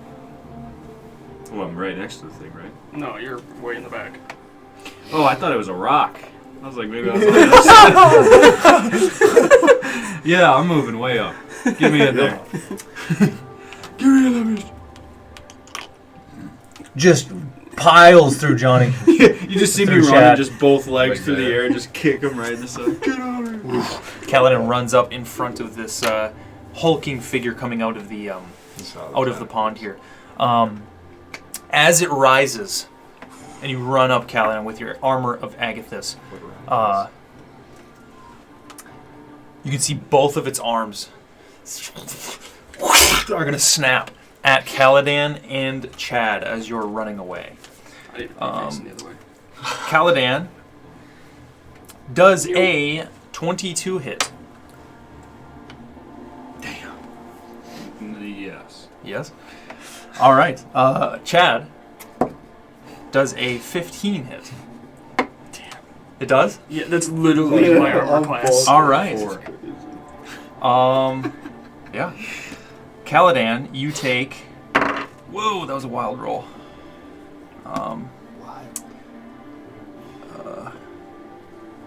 Quick math. Not hard. 29 points of bludgeoning damage, and you are grappled.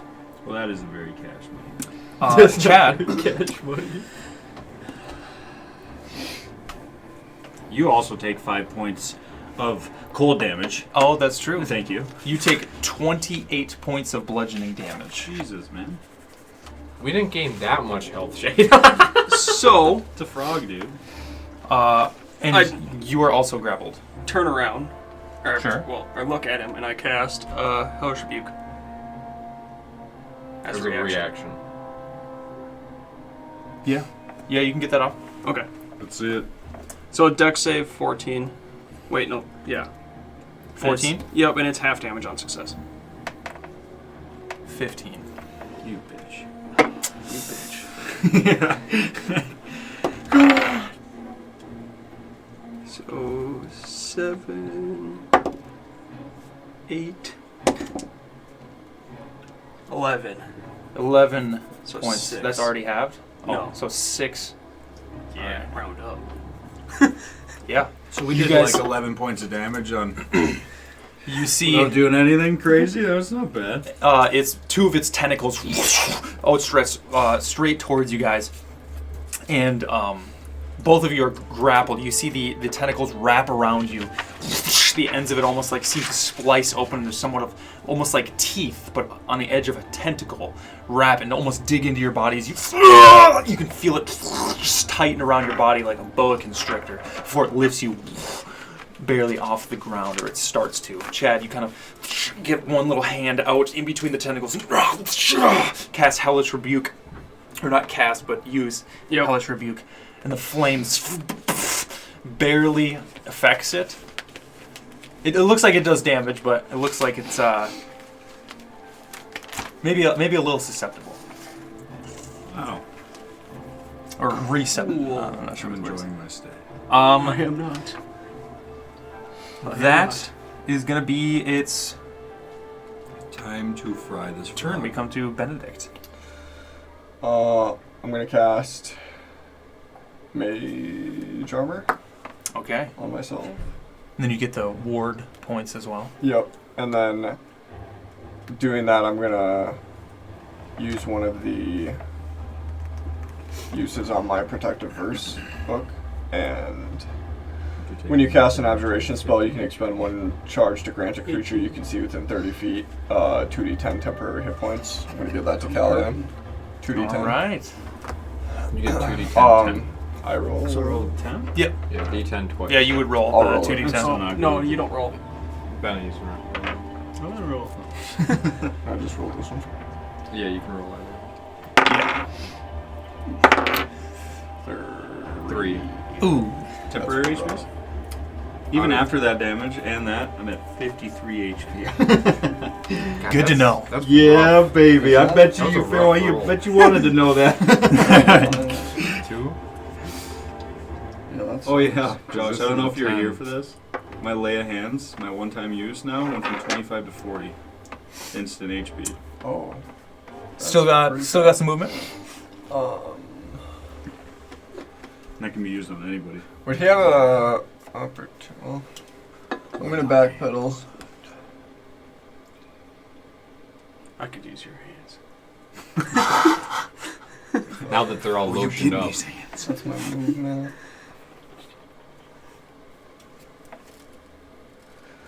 Would that Protective Verse be a bonus action, or is that just like a I'm not sure. It might say on the thingy, but I think it might just happen. Yeah, that's what I'm thinking. Okay. In that case, yeah, that's my turn. All right. Chad, we come to you.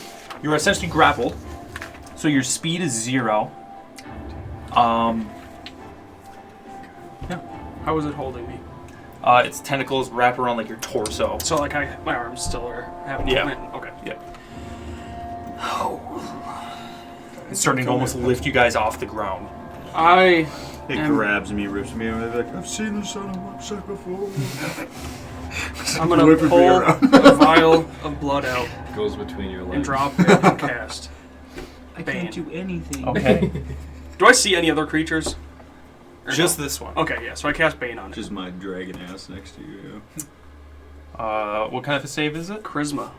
Hopefully he's not a very... Charisma. Are you? What'd you use? Not very charismatic. Baners? 15. He got a 15? Yeah. You're kidding me. Is that your DC? Yes. Dude, this is not the game for me. And then as my bonus action, I will give Ace Bardic Inspiration. All right. This guy? No, I'm just kidding. There's a reason I Fuck! Callan is sitting there next to you. What the fuck? Ace, hit him good! I'm How about you get off your ass? I look back at Ace and yell at him and be like, hit him! Ace, you're up. How does this work? The game? Oh shit. No, because I have allies within 5 I've feet, never but they're attacked grappled. before. How does that work? They're not with within Sneak? 5 feet. But they're grappled. Yeah, he's Correct. got tentacles. So his tentacles are that far, Mm-hmm. so I don't get sneak for any reason. Dude, this frog's like 25. Would you say I'm hidden? How far am I You away didn't from you? I use didn't the hide. height, yeah. No. But I mean, did he lose sight of me as I went behind the pillar? You would not get an advantage there for You just roll. Yeah, well, I Just can't do no. much when no one's Just within no, 5 feet. Ben. You can't do No. much? You can't do much, Ben? Really? Alright, I will shoot another card at this guy. No, he's not very charismatic. I rolled very well on that save. It seems like all of 19. the creatures. Yeah, 19 hits. Whip another card around this Shocking piece of stone in burst. front of you. Shocking This is burst. poisoned, so 1d6 poison and 1d6 lightning damage. 5 points of damage, and he can't take reactions I have until the start of its next turn. Wait, till the start? Yeah, that sucks because he's right after me. But yeah, that makes sense. What's going on? 5, you said? Yep. Then I'm gonna roll again. Actually, no. I'm going to take the bonus action of hiding. Okay. So I roll, right? Sure. Make a stealth check. No, we need to get this straight. So those boots help me I have advantage on stealth. In what form? They make your footsteps silent. So would that help in this case scenario? Sure. Natural 20. Oh, Oh my. I rolled a 19 on the to see if he would see you. So good thing you rolled that. You feel very well hidden behind that rock. For some reason. You completely disappear from sight. It's almost like you match the art of moving, standing so still. You're invisible. You just blend in. All right, yeah, you throw this card, and as you whip it, and it goes right as it strikes this hulking figure. The shocking effect that you're normally used to. There's a little bit more than you think, and it wraps around its body. And as both of you are grappled, it almost locks up for a second. If that's going to be it, we come to Caladan.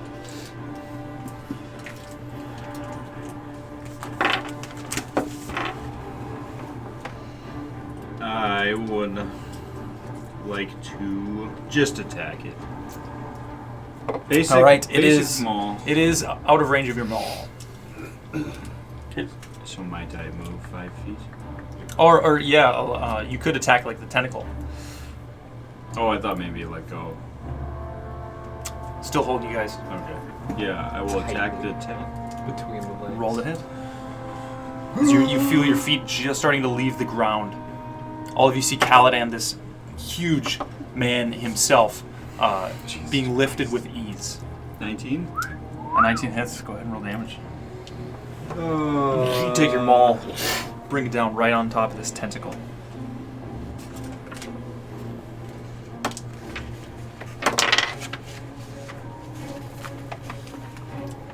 $13. 13. And then I'm going to extra attack. Yeah. Do I hit? Does the tentacle drop? Let go, or do I? So can I bonus action before I next attack, or do I have to like do an extra attack and then bonus action after the second attack? Or is So like the a extra bonus the extra action attack. considered an extra attack? The extra attack. When you take the attack action, it essentially just like triggers twice. So you do them back to back. Okay, and then I pretty much bonus. And then can I still bonus action like after the second one then? Yeah. Okay. So you So I couldn't like attack Thunder Smite extra attack, you know. Correct. You would have to Thunder Smite before you use your Okay, attack. sure. Action. So yeah, I'll just do Yeah. Roll the hit again. 23. Yeah. Just misses.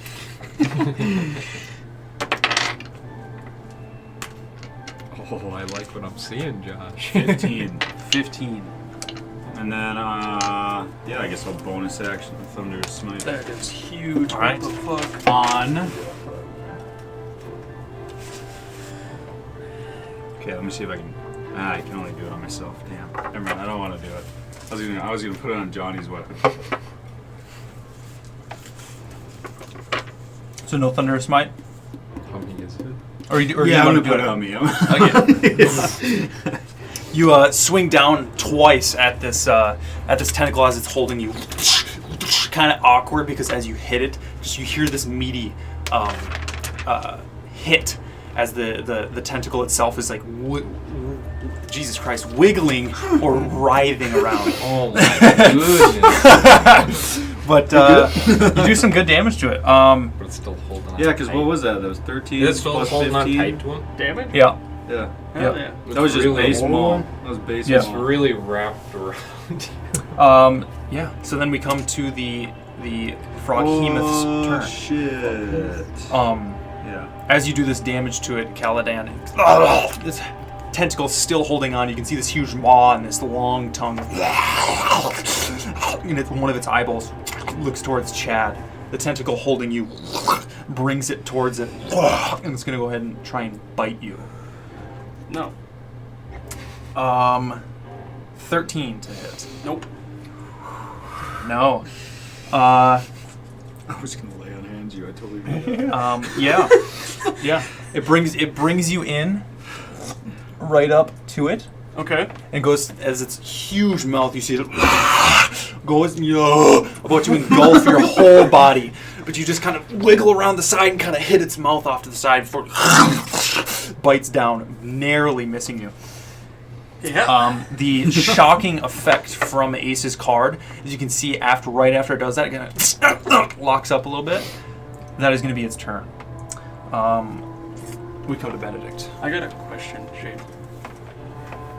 Is this for no. any spell? If I use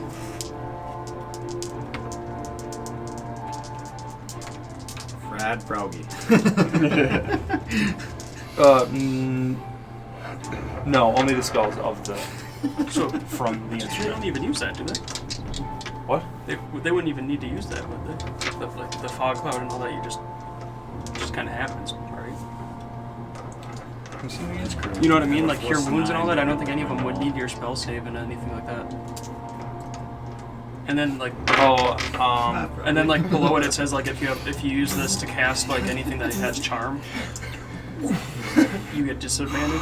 Oh, this part Just all is of it. on any spell. Okay, not the middle part though, where Correct. it's like, okay.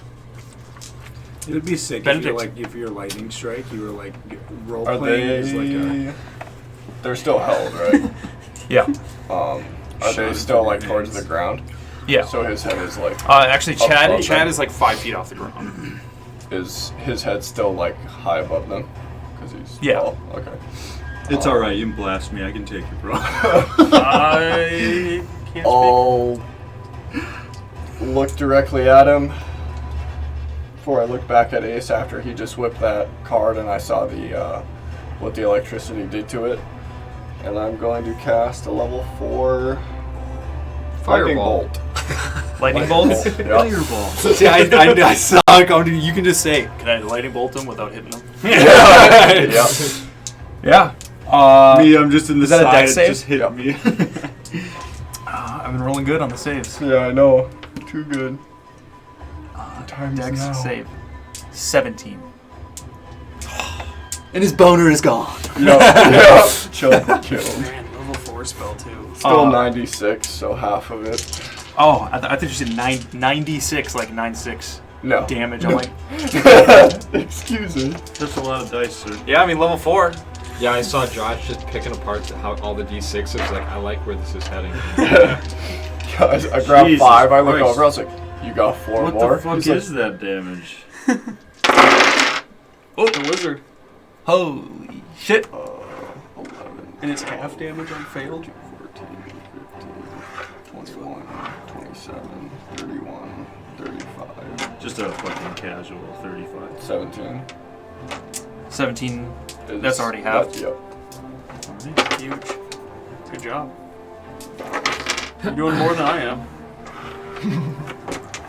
I'm failing just enough. Can I sense can't this save being them all. is unholy by chance?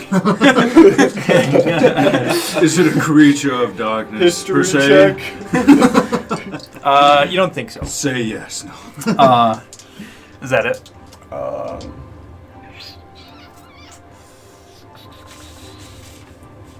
Yeah, that's it. That'll Yeah. hit. You, as we come to Chad, you can hear a lightning bolt from behind you somewhere illuminate quickly the entire area around you in this darkness before you see it like shock and strike this hulking figure that's holding you before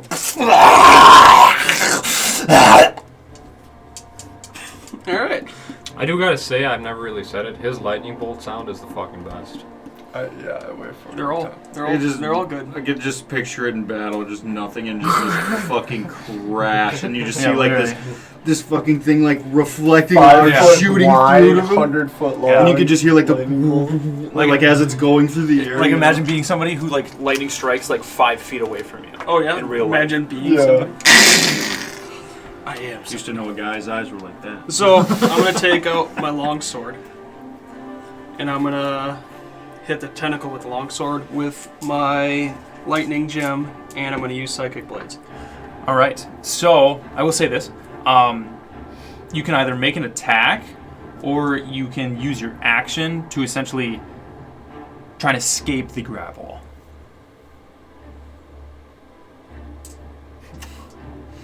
The 2 buttons. Dude, I know, right? What's the lowest we've done? 19? You It's know, up to you. let's try to get out of that. Hit Okay. 30. Go ahead and Is there like a Yeah, like slippery check? If I can use sharpshooter. go ahead and make a Just fucking do it. strength bud. check. Strength. Just fucking do it. 17? 17 just makes it. Yeah.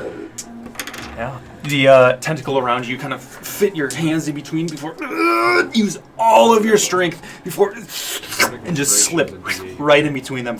Okay, back onto the ground. The tentacles. Do I have movement? Yeah. Okay. I'm gonna give Josh or Benedict Bardic Inspiration. And then fucking getting out of there. Okay. Oh my guards. Yeah. Where do you want to head over here? Over here? Towards the tree.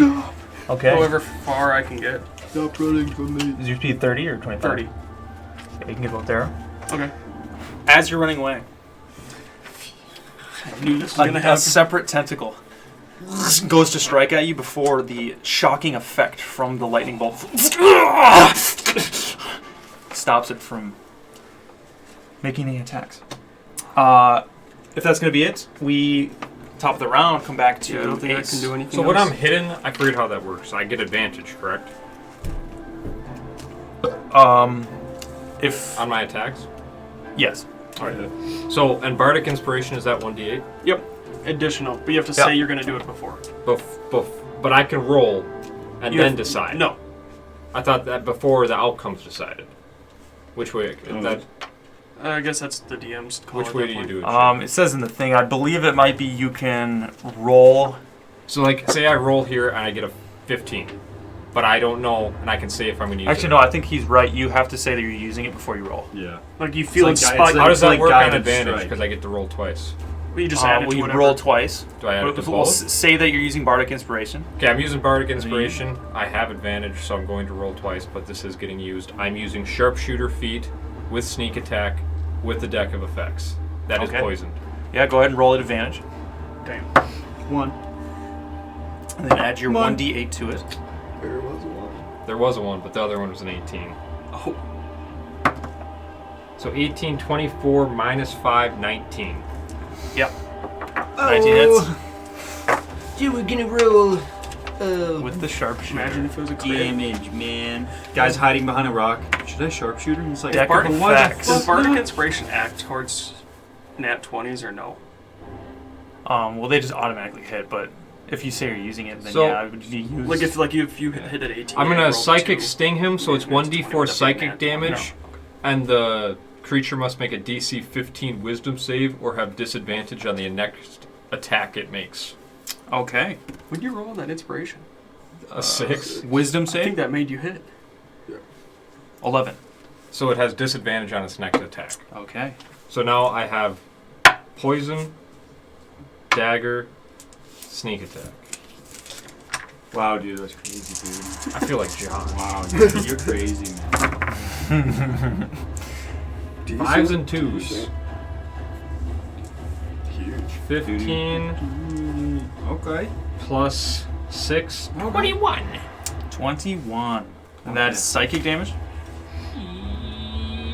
Yes. And that's your poison damage and What's everything? poison, dagger, Well, psychic? Okay, 2 points psychic, Okay. 2 points poison, and 17 points slashing. Whatever sneak attack is. I'm assuming slashing. Well, it's a dagger. Wouldn't that be piercing? Piercing. All right. Did you peek? No, I didn't. Guys, he's at me. Yeah, you whip this card before a multitude of effects pops off all over its body. Its almost flesh is blubbery in this pond as it's just splashing around. And I'd like to use my second attack. Go ahead. And this one's not at advantage or at advantage. I don't know how that works. Because I was hidden, so I have advantage, but is it my next or on my turn? You do not have advantage. That doesn't matter. I wasn't going to hit anyways. 2. There it is. The other card off into the darkness. Kaladin, still grappled. Yeah, we're gonna see if he can take some damage here. Okay. So I have Thunderous Smite on my weapon. I'm gonna do a level 3 Divine Smite. Can I wait? Or is that's channeling if I Divine Smite? It doesn't say anything that.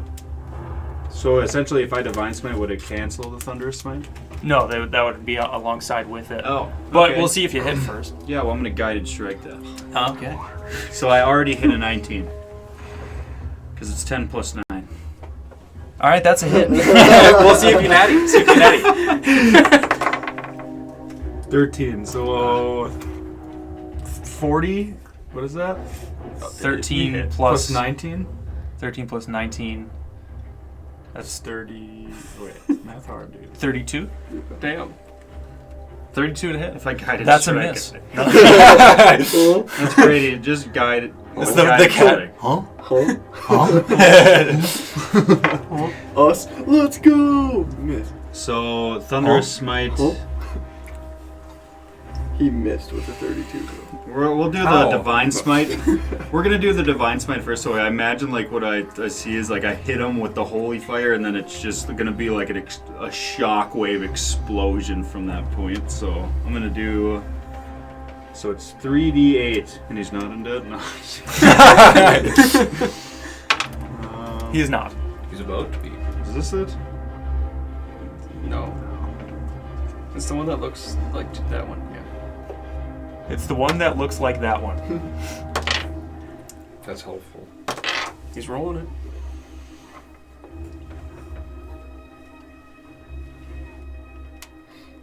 Do you never wear shirts? No. Did you show up next session with just the vest? 12. Next session, nothing. 12 for that. 12 for the divine smite damage. Yeah. He is bloodied. And then, She doesn't have one. so I can do the 2d6 for the maul. Yeah. 6, 7, 13, and then 2d6 thunder damage. Yeah. From the thunderous smite. 3, and then you must succeed a strength saving throw or be pushed 10 feet away and knocked down. Back to the tree. Maybe it's different for big creatures, but that's what the ability does. Strength saving throw? Yeah.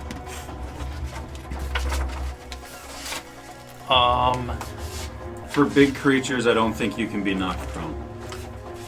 That's gonna be a 9. You guys see Caladan as you're wrapped around in this tentacle. He's starting to lift you off the ground, just being shocked from this these multitude of effects from your companions before you channel the energy of Tyr and your hammer, or your maul rather, crackling with lightning energy from this thunderous smite. You go to bring it down on top of this tentacle. You can see the radiant energy coming off of your hammer, and it, in like almost slow-mo, starts burning the flesh of this tentacle before the just power of your maul It's a drives 300 into it. fucking foot cone. And yeah, you Like it bring is it down, and the thunderous smite, as well as just the strike of your maul, completely severs the tentacle in the ground. Almost explodes out some muck, goes flying against the trees before it clambers back. As it clambers back, it hits this trunk of this tree. You can see it get uprooted a little bit. On its, you can see 2 hind legs. The thighs are larger than the size of Caladan, and its vulnerable, almost lighter colored belly before coming back down, and its tentacles, the one now just gargling with blood. You are not grappled. And can extra attack? Yeah. Yeah. Is that good? Yeah. Do I have to move? Technically? No, it would trigger like before all that happened, but I'm a fucking idiot. Okay, I get it now. Well, you don't really have to call, since you have the extra attack. You don't have to like So I can call just that you're roll it? using your extra attack. Whenever you say, "All right, I'm gonna like swing my maul at it," that's just 2 attacks that you're gonna be doing there. oh, sure. Is Like his it's extra bad. attack not a bonus action? Is that Correct. That's So something like with so like Chalice, fighter and yeah. a couple other classes at like level 6 or whatever it is, they get the extra attack. Yeah. which is different. That's So why every a time you Vengeance use- Paladin is Yeah, yeah, yeah. disgusting because they just get so much bonus Fighter damage gets up to 3 modifiers. attacks, don't they? I think a subclass does, or it might just be the base fighter, but yeah. Whenever you use your action to do the attack action, it just triggers twice. So go ahead and roll the hit. Nat 20. 29, yeah. Too bad you didn't natty on the last one, because this one is just the maul's damage. 5, but I can reroll 1s and 2s, right? Correct. 9 plus 6, 15. But it's 9 crit. doubled, and then plus 6. So 18. Plus 6. 24. So 24. Someone pissed Sam off. Was that more than your... Dude, I think he's just excited Yeah. because he saw the tentacles. A lot of damage comes out. You strike it with your maul, and as it's getting blasted away, you pick it up from the muck and do like a throwing your hammer out before you catch it right at the end of your maul, and it strikes its belly as it's flying back. Then we come to the Froghemoth. If you don't want to move. I think I'd actually like move back from it if I could possibly to like a little bit where John or Chad is. Yeah, like right there. Yeah. See what it does at range. Stepping away, you can see the water from this pond after just jostling around with his huge figures, like kind of going out into the grass and then coming back in.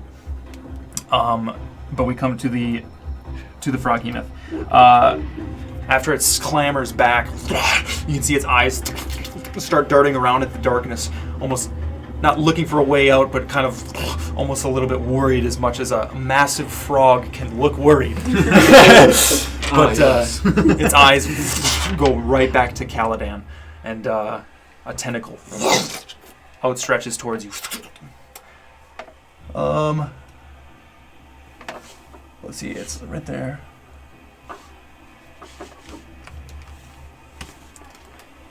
How does it Yeah. walk? Does it hop? It kind of on its two legs. It's almost coming sliding out of the pond now. You can see its belly up against the muck, sliding towards Caladan. One of its tentacles. That is going to be a 16 to hit. No. Snaps at you. You use your maul. Hit it off to the side. It takes its other tentacle right beneath that. Goes to shoot for one of your legs. That is going to be a 14 to hit. That one again, you So how does that work with the armor bag at this? Because technically, any time like they attempt or like do damage to me, would that? So if I. So it's when they hit. Oh, okay. Then they would take When damage. it lands. But yeah, you deflect one tentacle with your maul, and the other one goes for your leg, but you kind of jump, landing in the water again. That's gonna be its turn. The things are like fucking splicing. Benedict. So it's kind of at an angle to me, looking at Caladan. Mm-hmm. I'm gonna move to this corner. Which, quick side note, I don't know where that tentacle went. It's gone. It got ripped off by Caladan. Yeah, that's. So yeah, I'm gonna line up another lightning bolt just right through the center of his body. Another level 4? No, level 3. Okay. But I am going to rub my staff and expend 6 hit points. He's just over there. Okay. Yeah. What does he do? You do have inspiration, by the way. I don't. Can that help me? I don't roll to hit. It's Yeah, a spell. you can see the black staff that Benedict's holding onto, the red gems atop it begin to alight. I'll say That'd be a I question start for to. You can see me like twitch and kind of Holding like your jolt staff? as the gem glows. And that is. Are you make a save? Yep. Dex. Dex. That's gonna be a 12. No. It fails the save. So it's 8, not Pick 9, up all right? those fucking dice. 8d16. Let's see it. What the fuck? All sixes. That's all a level sixes, 3? All sixes. Holy fuck. Oh. Okay. 12, 18, 24, 27, 30. That's 30. 35, 36, and then I get 1d8. Yeah. 8. 44! Oh Damn. shit! Yeah, he said your damage ain't shit. I think that's the second highest. Single. Yeah, that's full too. Yeah. Another lightning bolt. You take your staff, infusing damage these actually red probably gems did as because it's your hands are on your extra staff. damage. You can almost see it crackle down the wood into your body. And you feel a little bit of a sting before another lightning bolt shoots out of your staff. Just absolutely shocking this creature. You can see it dissipate like fuzz in the water behind it. It is very fucked up. I would hope so. Yeah. And we come to chat. We cooking this frog. We're gonna have frog. Can I use psychic blades on a bow? Yeah. Fuck yeah, you can. You kidding? I was like read it as blades, and I was like, oh, obviously you can't. It's more than that, John. All right. Well, I'm gonna turn around and use my hand crossbow at it with psychic and blades. Fire off a bolt. Yep. See what happens here. Does a 20 hit? Yep. Not nat, by the way. Nice. Yeah. Go ahead and roll the damage for the hand crossbow and the psychic blade. So it's 8 for the crossbow, and then 4, 10, I'm gonna become a range paladin. 16 psychic damage. Put Thunder's Smite on him. You can take the Holy shot. shit! You shoot this hand crossbow. You can see the arrow almost like as it wisps through the air. You can almost hear whispers coming off of it as it hits this froghemoth, now profusely just pouring blood and goo out of a bunch of orifices off of its body. This arrow just disappears inside of its body. You're still Still up, yeah. So I'm gonna move closer to the tree. I think just like that one corner space. Oh, right, one to the left, right there, yeah. And I don't think I have anything that I can use. Are you out of bardic inspirations? Cause Yeah, that was 3. Yeah. We come to Ace. I would like to whip card. Sure. A lot of the holes on its body now are just pouring with blood. Go ahead and roll that. The first Throw one's another card. actually going to be my dagger of venom. Holy shit. You're gonna throw your dagger of venom. Yeah. Please hit.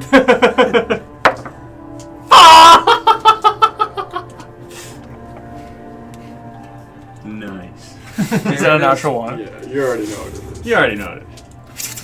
The dagger disappears into the pond. You can just see his like a late release and it just like bounces off there. It's a little heavier than you're used to. It just disappears into the water behind it. My bonus action, I'll try to shoot a normal. I was dejected. I'm not thinking about the deck of effects. I'm just going to shoot a normal card. 17. 17 hits. He's so defeated. He's so defeated. He's going to do 8 points of damage. Yeah. You throw a card. Now after your dagger, but this one slicing another part of its body. Now the blubber just gets sliced and it's just goop and fat. You can see it just slopping around. If that's going to be it, we come to Kaladin. That's my turn. Fuck him up. It was so good. It looks like it is barely holding on to life. Can you use my dagger? Good pocket. Then I'm just gonna breath weapon it, I think. All right. Yeah. What kind of save is that? DC 12 con save. Constitution. That is going to be a 23. Damn, he's got that constitution. But it still takes half, yeah? Half damage. Half a 6. 3? Oh, Kaladin, wait, how do- 9, sorry. It was a 6 and then a 3. Kaladin, how do you want to do this? It was on 3 HP. I'm gonna well, so like I'll just put my weapons away and then I'm just gonna like breath weapon him till I like I'll just keep like breathing till I can see he like starts to freeze. You can see the cold coming out of Kaladin's maw, his teeth. And it's just flying through the dark air, lit by your dancing lights, striking its body before you can see it start to slowly like trudge back into the water. The water itself seems to have crystals forming on it. Before slowly your breath weapon dissipates and the froggy just flops to the ground, its tongue slopping against the ground. And it is no more. I'm gonna fall to the ground, kind of like taking a break and really just taking in all the damage that I just took. Just takes a deep breath and falls backwards. I'm gonna walk up to Kaladin and be like, I thought you wanted cook frog, so why'd you freeze it? I don't think something like that would have tasted too good. I'll also ask Callan. I know you found me in the waters before. Can you find the dagger I just whipped out by chance? So, And I'll look at you and be like, well, last time you didn't really seem to like to accept my aid. these don't use spell slots, right? Only give it a shot for me. It doesn't say anything about it. That was so funny. It's just you can use it once per long rest. They do use spell slots. They do? Yeah. But you're now in this dark, damp place. You can slowly hear the water start to stop jostling and come to a rest. You're wet, you're cold. It's a bit quiet. I'm gonna pull out my Sid turn, play a little tune, and cast Cure Wounds on myself. 'Cause I am not feeling great. Is that? I don't know how it works. Is that dagger of venom? Is that magical, or is that just? That is a magic item, I believe, yeah. I'm gonna wink at Caladan over there and ask him to cast find magic item. I'm gonna look at you and I'll be like, I think I'll amuse myself with watching you look for it for a couple minutes before I decide to help you. Hey Benny, you got that spell? I'll just look up and smirk. I am. Look back down and wring off my wet clothes. Oh, did I see which direction it went-ish? Yeah. Alright, I'll dive in the water. You go and you dive into the black pond. Go ahead and give me an investigation check at disadvantage. I'm gonna use detect magic while he's doing that to see how close he is. Your eyes alight. You can see the dagger. He's about 5 feet to the right.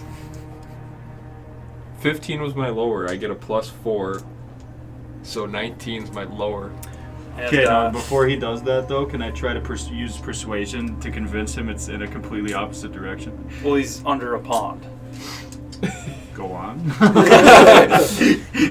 Yeah, it is to your right, just underwater. Yeah, you go around in this muck, and some of it is like you can't tell if it's blood, you can't tell if it's what it is, but under this pond, your feet are barely coming out of the water. You see as Ace is jostling, trying to swim around before you can feel your hand touch something cold and sharp. Oh, you grab hold of your knife. I'm gonna walk out of the water. I'm gonna, as soon as my head breaches the surface, I'm just gonna. Hi, Caladan. Looks like I'm easier to do it myself, anyways. I imagine my eyes are going to be like, well, I saw it the whole time, so. Well, I am soaked. You guys want to start a fire and? I'm already leaned up against the tree, just resting. I say we start a Yeah. fire. If something's Call coming, it quits something's for the coming. night. Just in case, I'm gonna heal John. I'm gonna heal Chad. So I'll walk over to Chad. Well, are we doing a short rest? I say we sleep for the night. Oh, well Yeah. then we don't. You don't even need to then. Okay, for the roleplay. You know what I mean? That's fair. Is that okay? No. Absolutely. So I'll walk over since I, like, thinking about the time that, you know, because you went in the church with me, right? Yep. Right, so I'll be like, well, may Tyr heal some of the wounds that you took in battle, and I'll use the lay hands and heal the full amount if 40 full heals you. How much? 40. Yeah, that does the trick. And I imagine, like, from the last time I used it now, like, the effects like, more pronounced, you know? So, like, I'll put my hand on your shoulder and close my eyes, and then you can, like, again, that holy light start I coming. can just feel like a weight, like, lifting off of me, just feeling a million times better. Well, I'll take first watch. We get a fire started. You guys hunker down, and I'll wake you up when time comes. Sounds like a plan. I'm gonna do the typical Caladan, so I'll sit down. First thing I'll do is take my big ass heavy boots off. I'm gonna say we might need Let those out, these sticks out here. I'll look around for a little place for a fire. I'm gonna, like, lean up back on the tree that Chad was sitting next to, and I'll pass this fuck out. Yeah. So we're both just leaned up against I'll be the tree. next to the fire. I still have my goggles drying on, off. too. Yeah, you are soaked. Yeah, So- I took a couple things off You can see Benedict starting a little yeah? fire there. Yeah, I'll look at you and smile, and then I'll just Can I do a cast, sleight of hand check to oogle the fucking rogue? I'll cast Firebolt on the ground, a little cantrip, start the fire. I'm gonna take my watch, sitting next to the fire. I'm gonna have a couple of my things out drying out. All right. I'm gonna pull that medallion or whatever of Tyr out and just kind of like rub it in my hand as I slowly drift off. Yeah, I'm gonna go into that tree, prop my staff up, and just pass out. Dude, that's crazy. A 40 heal. Ace, as you take first watch, go ahead and give me a perception check.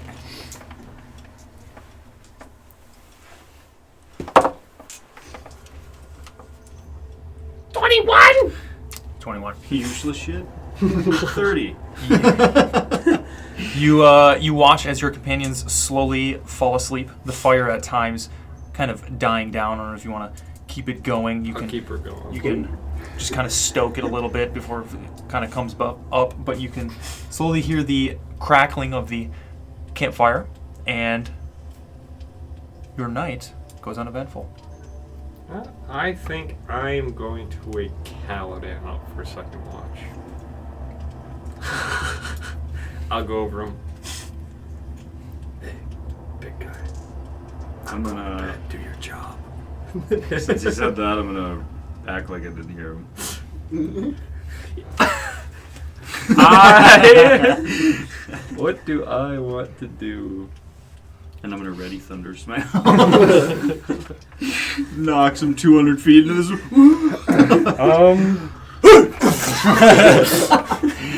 Morning. No, I should do that. Never mind. I'll You do whatever the fuck you want, No, there, no, no. guy. Hey, Just don't expect, if you get any repercussions. hey. All jokes aside, I think it's time for me to hit the 85, taking the second watch. I'll wake him outside and be like, all right. I'll get up, and I'm going to be really loud putting my boots back on. And then, I'll take watch. I'm gonna go put my stuff back on, and you know me, I'll find somewhere that my back is up against something for me to take a little nap. Yeah, it's pretty warm when you put your stuff on as you're drying it next to the fire. At spots, your maybe your leggings are a little damp, but you don't really care. You just want to go to bed. So find a little spot, pass out. Kaladin, give me your perception check. Right on that shoulder. 12. You're sitting there With my goggles. next to the fire. At times it starts to die down. Do you want to put it out or keep going or let it die? I don't know. I keep it going. I don't want to. You say, I don't want to die? You stoke the fire. Some of the logs, the embers going off. And in this deafeningly dark space in the middle of these woods, at times you drift, almost start to drift. Staying awake, you're looking up, you can see the stars around you. You hear a little bit of water. You look over, and the tentacle that you severed twitches a couple times. But you sit there, you stare at it. Another hour goes by, and it seems dead. It's about to be morning, maybe in a few hours, so you can wake somebody up for the final little bit of your watch, or do what you want. Yeah. I'll wake up Mr. Benedict. Just be like, I'm gonna be really loud. Just like grab him and be like, hey. I'll, being at the base of the tree, being picked up by Kaladin. My turn? My turn for the watch? Alright. Pretty quiet? Yeah. Nothing too crazy. I heard something in the water, but it was just what we killed earlier. It moved, so. They'll like smile at you as I say that. Killed. So yeah. Have a good nap. I'll wake everybody up when the sun comes up. And I'll cast dancing lights and spread them out around the camp just to see a little further. Do you imagine 9,000 eyes? Yeah, a bunch of them. As Callahan drifts off, go ahead and give me a perception check. Oh shit. 13. 13. Tivip also rolled a 13. As you're sitting there, Tivip kind of at times hops off your shoulder onto the ground, kind of just walks around a little grass spot. Some of the grass actually taller than him, but you can see him walk back with his little stick. He just sits next to you, next to the fire. I grab a couple pebbles and just make him his own fire ring and put some little twigs and stuff there and just let him try to light it. Yeah, he walks over to the fire. You can see him kind of climb over, reach down. He grabs a couple of the very small embers. He starts to run back. He's juggling them before he gets it in there. You hear him very faintly blowing. Almost sounds like little toots as he tries to get his fire going, but he's struggling and he can't get it going. No luck. Right about then, the sun starts to creep through the trees, and you can hear the morning birds as the warmth of the sun itself greets your skin. I'll look around and just kind of see what I can take in, see how thick the trees are around us, and see if there's any other like noticeable places in the distance. Yeah. On a 13, with the sunlight now, you didn't really see this as it was just becoming night when you came here, and while you were fighting this creature, but continuing down this makeshift path, you can faintly see wood, but it looks man-made. You can see barely the corner almost of a structure that seems to jut up into a tree.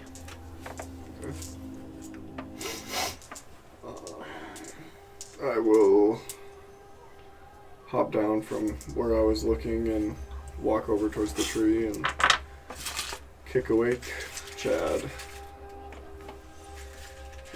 Like, just like non-responsive, just like rubbing my eyes. Good morning. Is morning already?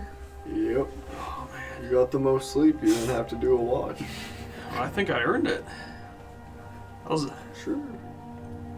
fuck that guy up. And I'll just yell out, "Hey everyone!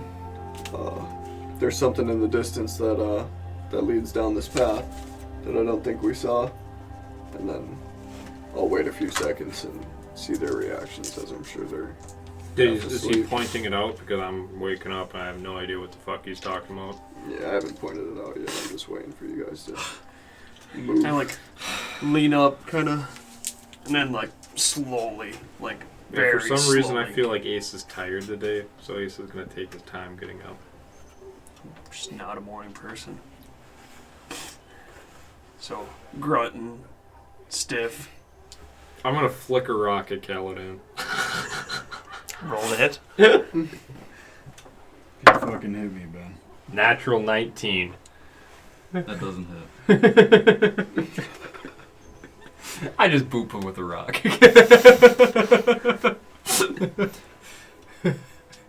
Roll damage? No. I'm gonna laugh through him.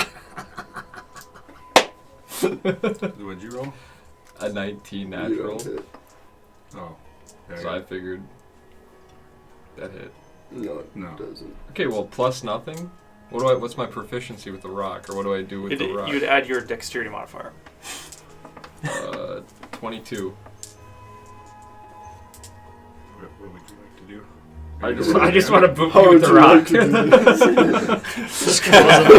do Well, I didn't tell you, but You I'm hit my bloodied temple. at 180. I feel like I was up a little faster than him, so I just booped him with a rock. Just my way I'm of gonna saying. give him no reaction and give him and be like, "What's happening?"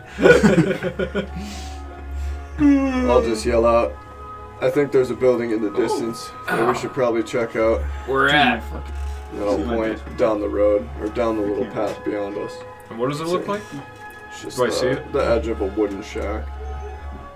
Or a wooden structure.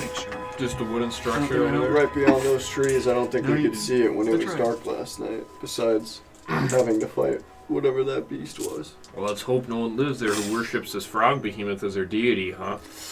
They're not going to be too pleased with us. Can I cautionally go back to the pond and look to see if I can see any more Johnny, and drink the water. Yeah, give me an investigation. Take it back. now that it's daylight? Oh, it's too early. Investigation, where is that? 5. 5. The water's a bit dark. The sunlight isn't illuminating the pond itself, but you can faintly see the figure of this beast that you had just slain, laying still in the water. And that is it. So I don't. Okay. I'm just gonna nod my head and walk back to the group. What do you guys want to do? Well, I suppose go check out that wooden thing over there. It's not like we got any idea where this else place we go. is. Do we? Yeah. Can I do a 360 around us? Yeah, give me a perception. Just looking for any signs of fucking civilization, it seems like. Where the fuck are we even going? What is it I'm doing? Perception. Fuck! My first bad roll with perception. 10. 10. Looking around, you see nothing but woods. And down this clearing, you can see what Benedict saw. Well, I say we go check out that wooden cabin thing over there, and not like you guys have any idea where we're going, or is it the same as last night? I think you should go up there and investigate the cabin, and we will watch you from afar. I like the sound of that. Let's You roll. are a rogue. You should be stealthy enough. Let's see how I stealthy think you are. Past predicaments have proven I'm not that type. I didn't even of let him rogue. finish, and I'll just be like, you're such a... Like what? I just keep... I'll start I'll just sigh and hold my head down and start walking with my staff. this fucking guy.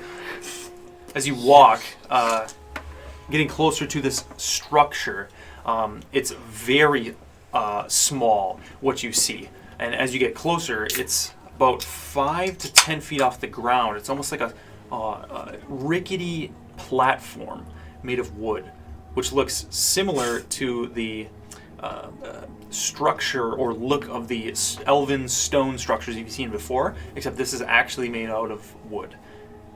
And steps that ascend up into the trees before your eyes begin to start to pick up different parts of the trees around you, and you begin to see the layout of what seems to be almost like a canopy of different walkways with ropes and different wooden platforms, It's like Wookiee land. pretty much elevated up into the The trees. little Ewoks or whatever. And all of it seems to look almost a little bit dilapidated, very old. Caladan, you immediately recognize up one of these steps to the left that wraps around and up a rope bridge at the very tip. You barely catch it, the faint glimpse of a green cloak. And you see some remnants of metal, almost buckles and parts of armor. You see a nomad.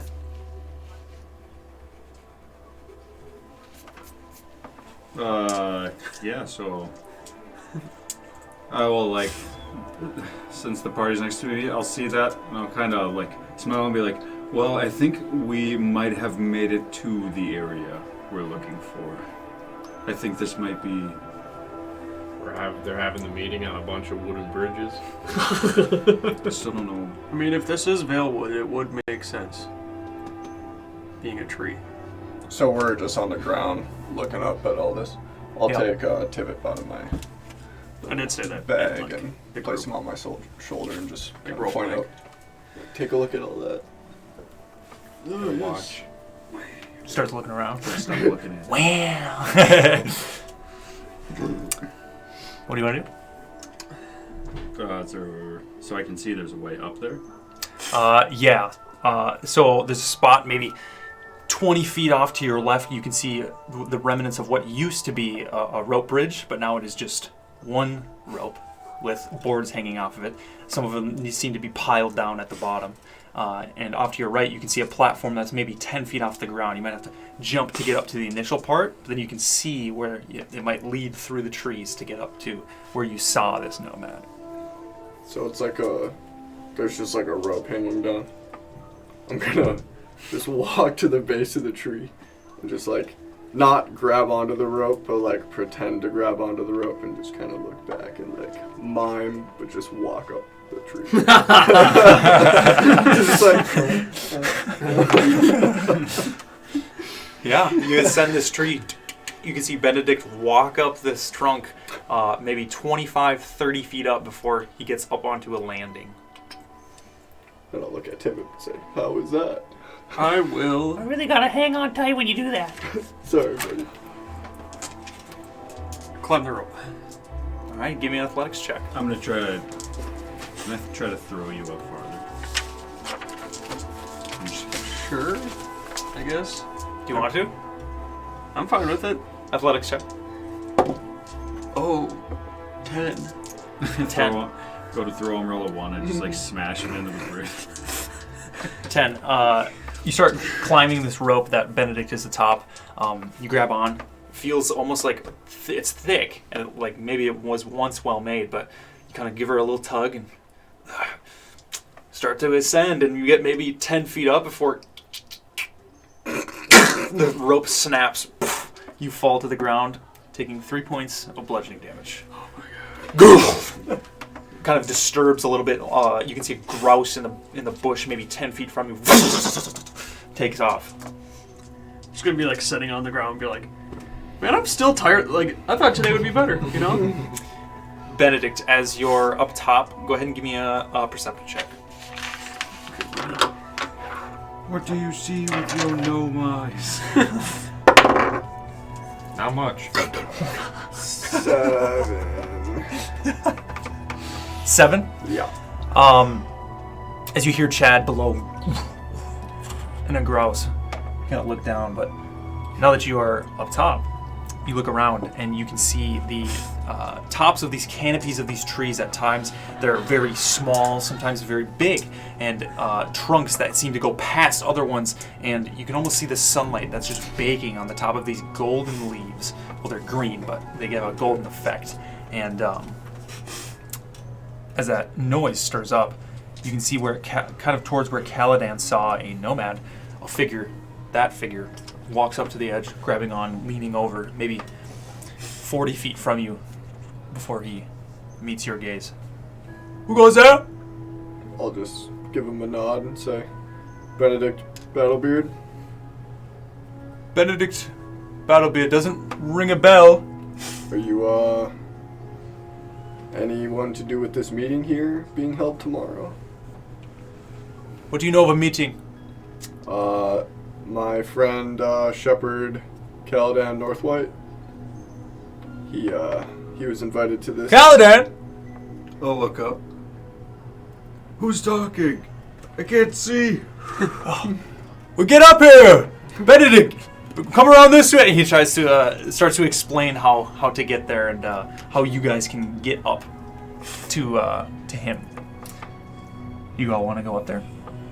Yes. Nah, seems untrustworthy. Let's Merc go. I'm going. Yeah, I'll go up I'll there. make my way around. Do it. I'm going last after And I as- see them successfully pass Actually, each Ace, task. go for it, because then I can start just... Then I can fight you. As we're going, I want be like, man, this is a lot more easy than that rope. Yeah, you can ascend these staircases. At times the boards seem to have broken or been rotted and fallen through, so you kind of have to stretch over and then go across another rope bridge, up a trunk, and meet with Benedict, who got somewhat of a shortcut. But as you come up to this landing that seems to be circled around a trunk of a tree, which isn't very big, but it is very tall. It's kind of sketchy to you guys. Some of these, you don't know how old I will this not is. go on the same bridge as Kaladin. I'm just Yeah. putting that out there. Yeah, you can hear it creak as he walks across. I will wait And till I'm he like is over. oblivious too, because now I'm just around the people, so I'm gonna just be like, yeah, even if it's rickety, I'm just But you can see this nomad now. Very familiar. All of you guys actually would have saw the nomads of Citadel Struktar at the gates of Newig's Cross. But you don't recognize this guy specifically. But he greets you upon this landing. And we've been waiting for you guys for maybe a few hours now. You're, I believe, the last people to arrive. But yeah, we're all waiting in the hall. Yeah, follow me. And he begins to. I'm gonna sarcastically say, walk. it's dawn, and someone arrived a few hours before dawn. We've been here for some of us days. No. I don't want you to feel pressured at all, as if you're late. I'm gonna like put his shoulder, keep walking ahead of us, and be like, "Don't listen to the funny guy." Yeah. Don't worry about it. Yes, follow me. But you follow this nomad. On his belt, you can see some swords, some potions, and things akin to what maybe a traveler would wear. But the familiar green cloak with a hood that wraps around his shoulders down his back, and you follow him. And now that you have a guide kind of walking you through, he seems to know the path of what least resistance, if you will, or the easiest path. And all of these structures begin to become larger and larger, and now you can start to see huts or hovels, places with doors and windows atop of these canopies. And as you're going, it almost seems to get taller and taller, and all of these trees at times now you go across somewhat of a almost a wooden bridge, thin, that goes from tree to tree. You look down and you are very much going up and up and up. You are now hundreds of feet above the forest ground, and the ground itself now is just covered with foliage. You can't physically see the ground even in parts. But these buildings, as they grow and grow, this beautiful elven make, very curved architecture in wood, and very similar, a recurring theme is circular windows with somewhat of almost a leaf or foliage imagery. But how do we not see this tree on our way here? You start to see more figures. You can see other nomads, and you can see, familiar to you, Caladan, people of Stronghold and Petu. Yeah. And as you see these familiar figures, it almost brings a warmth to you, and you almost get a little bit excited, and you recall your note from Theovar, and you kind of get a little bit excited that you're about to see him, maybe a little giddy. But all of you start to see the familiar faces of just friendly characters as you approach this hall that he spoke of. Now, you can just go ahead and wait outside or go in. I'm not really sure how this stuff works. I'm going to be over talking to my guys. Good to see you. And he just walks off. Thanks for showing us the way. Yeah. Just walks off. Well, these Now- are your people. What do we do? We go in, or do we wait out here? What do you mean by that?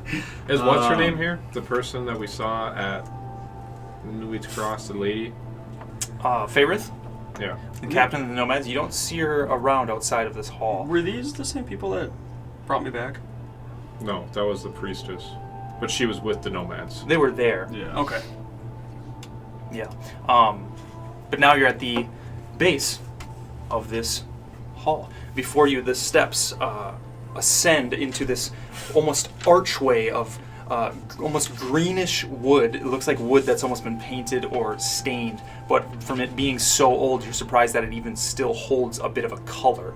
But this canopy of this huge door comes down almost like a roof, and it's almost boards and a platform that wraps around this entire building. This is by far the largest building you've seen. You kind of look down, you question how they get this huge building to stay atop in these huge trees.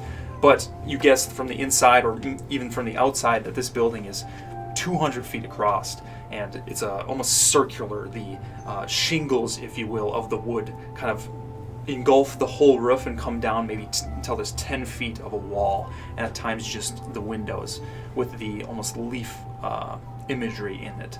But the steps ahead of you ascend to a large archway, doorless. And on the inside, you can see the golden glow of sunlight and some figures walking around. Well, Kaladin, you know anything else? Should we go on in there, or? I think we just need to head in, and I'm sure somebody will probably either notice us, or I'll look for somebody who's... Well, on your lead, for some reason these people think a lot of you. Maybe you might come to find out why, Ace. And I'll walk in, and I'll try to look for people from Stronghold and Petu. Like somebody of the... Yeah. So you guys ascend these steps into the hall. Immediately, Kaladin, you look around, you can see one person of every single branch of Stronghold and Petu. You can see multiple people from each branch, aside from the mediators, which you know is one of the 4 branches, and their job is to connect the capital with the sister castles. So Stronghold and Petu and Citadel Struktar have mediators, but they're almost the most shunned of the groups because there's some rough relations there with the capital and the Coin Council themselves. Conflict of interests. Right. But you see a couple bulwarks, which kind of surprises you, as they are the branch that defends Stronghold and Petu themselves. They kind of keep to themselves, but they take their job very seriously. They're almost kind of loners. So it's a little bit weird to see them here.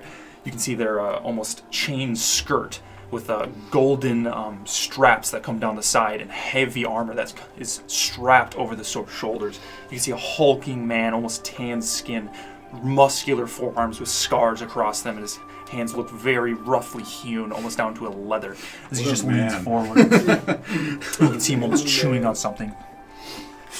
But aside from the bulwarks, you see not all, but most of your fellow shepherds, including Shepherd Audemar, the captain of the shepherds. You also see, there's a lot of people here that are familiar to you. The most of the nomads as well, which is essentially Citadel Struktar's equivalent to the shepherds. The nomads are tasked with traveling around the region, by horseback. You guys have met them. Mm-hmm. And you see a familiar face of Faerith Nordan sitting at the front. Now, aside from these figures and most of the branches and people from Citadel Struktar and Stronghold and Petu, the building itself on the inside is somewhat of like a mini coliseum, if you will. The base, the bottom of it, has filigree of almost golden, that you don't even know why it's still here, golden filigree that is like ornate curving designs throughout the entire floor and just beautiful woodwork. But all of the wood in here is old and dried out, and you can see cracks in places. But there isn't really a pit, it's just a floor. And then maybe 50 feet diameter of just like flat ground in the middle there. And then on all three, the rest of the sides are almost bleachers that rise up maybe 20 feet before they reach these windows. The rafters themselves, you can see the roof, and it goes up. Some of it maybe looks like it has been fallen out, and at parts the ceiling itself is missing boards and shingles, but the golden rays of sunlight shine through this roof. And then in the circle in the middle is just an open space, but you can see almost branches and twigs that seem to stretch across. They don't look carved, but it looks like they were placed and meticulously found, bent almost branches to form this somewhat of a dome where the light just shines through.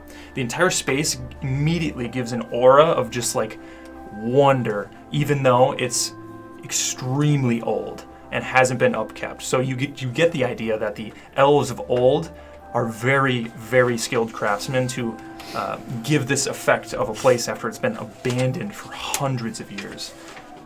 And most of the bleachers are filled with people. The entire room has about maybe 40 to 50 figures. You can see the clothing that they wear and the colors that they sport. They kind of sit in cliques, if you will, up in the in the bleachers. And then in the middle is a circular, almost counter, not a table, but it wraps around in a circle. And you can see just some mugs and maybe 4 or 5 figures standing in the middle. 2 of which immediately meet all of your gazes.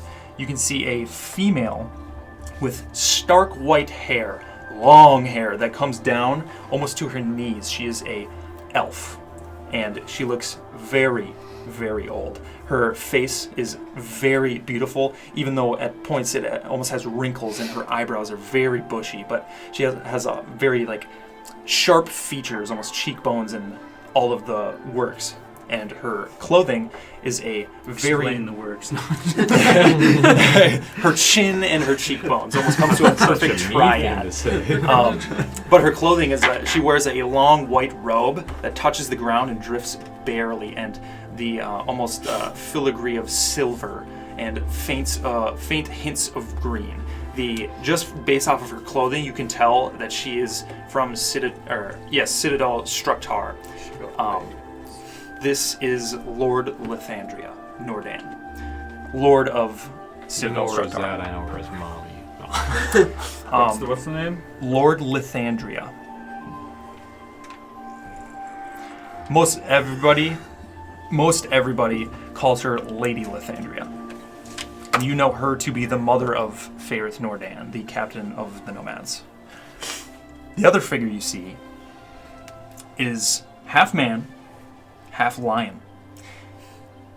He also has white hair. You can see this hulking figure standing almost 6'6", almost 7 feet tall. His huge mane comes over his muscular shoulders, and his entire body is covered almost with a white fur. At places it's almost patches of tan.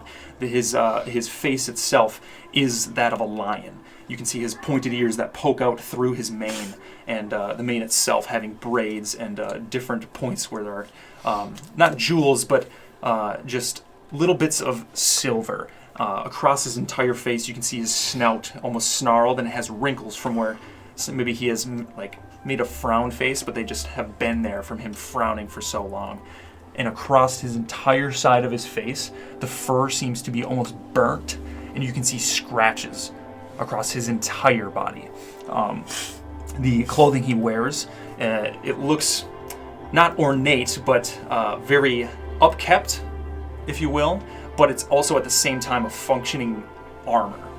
You can see plate shoulder that he has only on one shoulder that comes in almost hexes, like hexagons with riveting that drops off, and chainmail that comes down from that to just his elbow. In his other hand, you can see is just his forearm and his white fur, and a large muscular forearm. His hands, he has no fur, but just skin with black nails.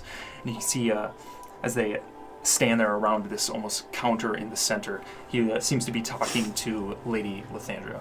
All of you would know this to be Lord Theovar the Breaker.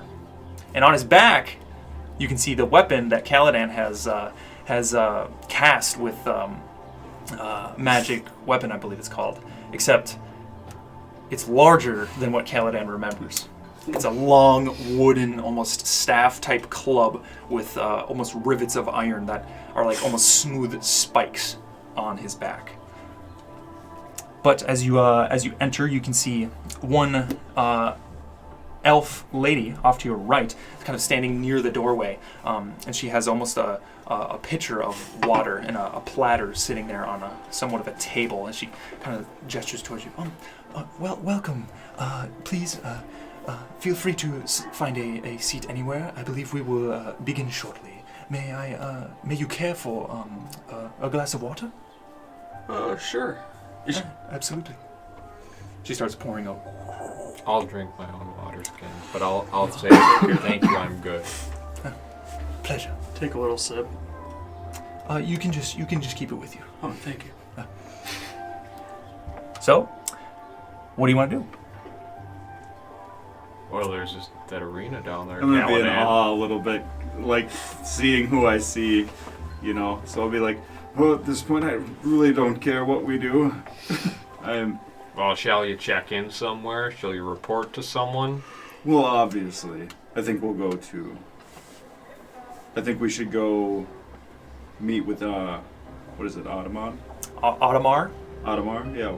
I think we should go to Shepherd Audemars. She's the one who sent me the letter to come here initially. So, but to be honest, seeing what I see, this is big. There's people who they hold ranks where I don't typically see people around here. So this, I think the word is obviously traveling a lot faster than I think we realize. I thought maybe nobody would know, but look at all these people. So. Well, do you see Audemars here? Yeah, I spotted, right? Yep, she is standing over by the rest of the shepherds. Okay. Well, do you want? Shall we stay here? Or is this something you bring us with? What do you mean? You are my fellow companions. You can come with me. If you're around me, they will probably trust you. I don't know why they wouldn't. Sounds good. We'll follow your lead. So I'll walk up. I'm trying to think of a saying. So I'll be like, Shepherd Audemars. I'll be like, shit, what is it? There's one of them. Where blood flows, freedom follows from. Yeah. Is that it? Yep. Yeah. So I'll go to extend my arm out and see what happens. Yeah, you follow Caladan, his armor walking through almost the middle towards the shepherds, and you can see a multitude of figures. There's maybe 4 or 5 of them, but they are dressed kind of similarly to how Caladan is, and they have the gold and red colors of the stronghold in Petu. But you walk up to Captain Audemars, you can see she has shoulder armor, and around her neck it comes up like this. You're gonna be like, she has like. You can see it comes over her around her neck. She is a half-orc, and you can see 2 almost symbols of metal that are pinned to almost her shoulders, yellow and red, that goes into a cape off of her back. But she's as tall as Caladan. You can see this half-orc as she turns around. She hears your voice and recognizes it immediately and sees you. Oh, Caladan! Goes to shake your hand. The huge half-orc arm, almost, it's like the you ever seen the meme of Arnold? Arnold and I think it's they're like it's like muscle. And they're like, she squeezes in there. Fides use scutum. Please, welcome. Good to see you, friend. Good to see you. She puts her arm around you. Come sit over here. Just completely ignores the rest of you. And she starts, so this is what I've been doing, and starts talking to Caladan to find a seat. What do you guys want to do? There's seats nearby. Yeah. Yeah, you can get up kind of next to them in that Because general I don't area. want to have Caladan out of sight in case someone doesn't like how us 3 look. Yeah. I mean, one of What us do you eats rocks. I look like a sketch bag. And then you're probably fine. Yeah, but I was gonna say, you we're eat not rocks, cool. I look like a sketch bag. If anyone talks to us, I want Caladan speaking on our behalf. So we'll go sit nearby. Sure. Yeah, you can sit up, and they actually kind of walk almost like 2 rows behind the rest of the shepherds, and you guys can easily find a seat there.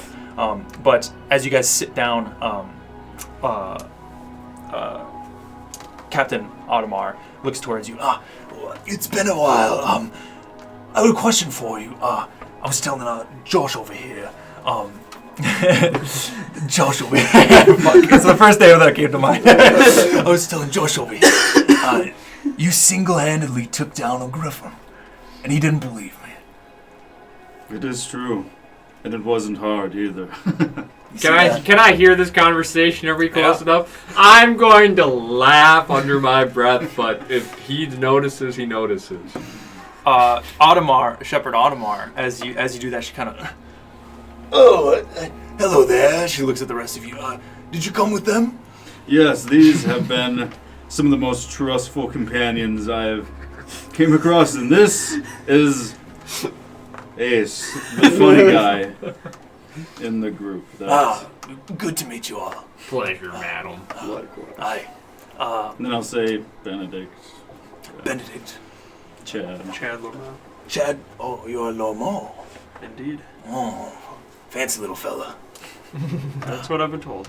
Well, you can see as she's talking, her face, her orcish face, has two tusks that come up, and one of them is almost chipped just at the tip. But she seems very jolly and ripped. Well, aside from you defeating a griffin, you've been gone for a while. What have you been doing? What are you up to? Well, me and my friends here, we met in Fogsfield, and well, just traveling the area, we came across this. I mean, how do we even describe it? Is that a mushroom? It is. Do you mind? And then She goes to like shake the head of Tibip as you As they're talking, I'm spores gonna go. whisper to you. We need discretion here. Tiffin, go on. I think say we're hi. Do? Yeah. How's it going? Talk to yourself. I don't know these people. I What just, the fuck? I remember sharing I got the letter from my sister from the Capitol and how they're talking about Yeah. to be careful who the fuck you talk to. Well, and that's the thing, right? Exactly. So, but I got so like when I said that,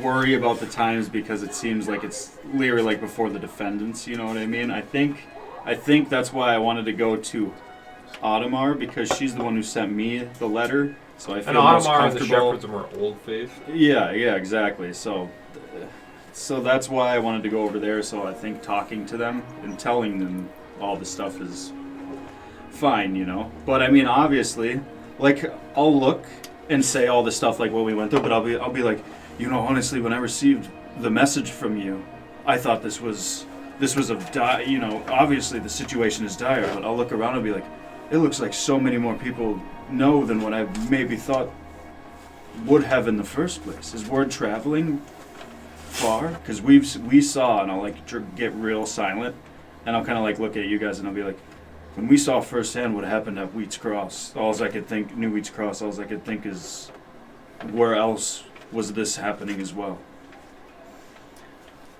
I hear you. Trust me. Your efforts don't fall upon deaf ears. From what we've heard of the happenings that have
That stood out.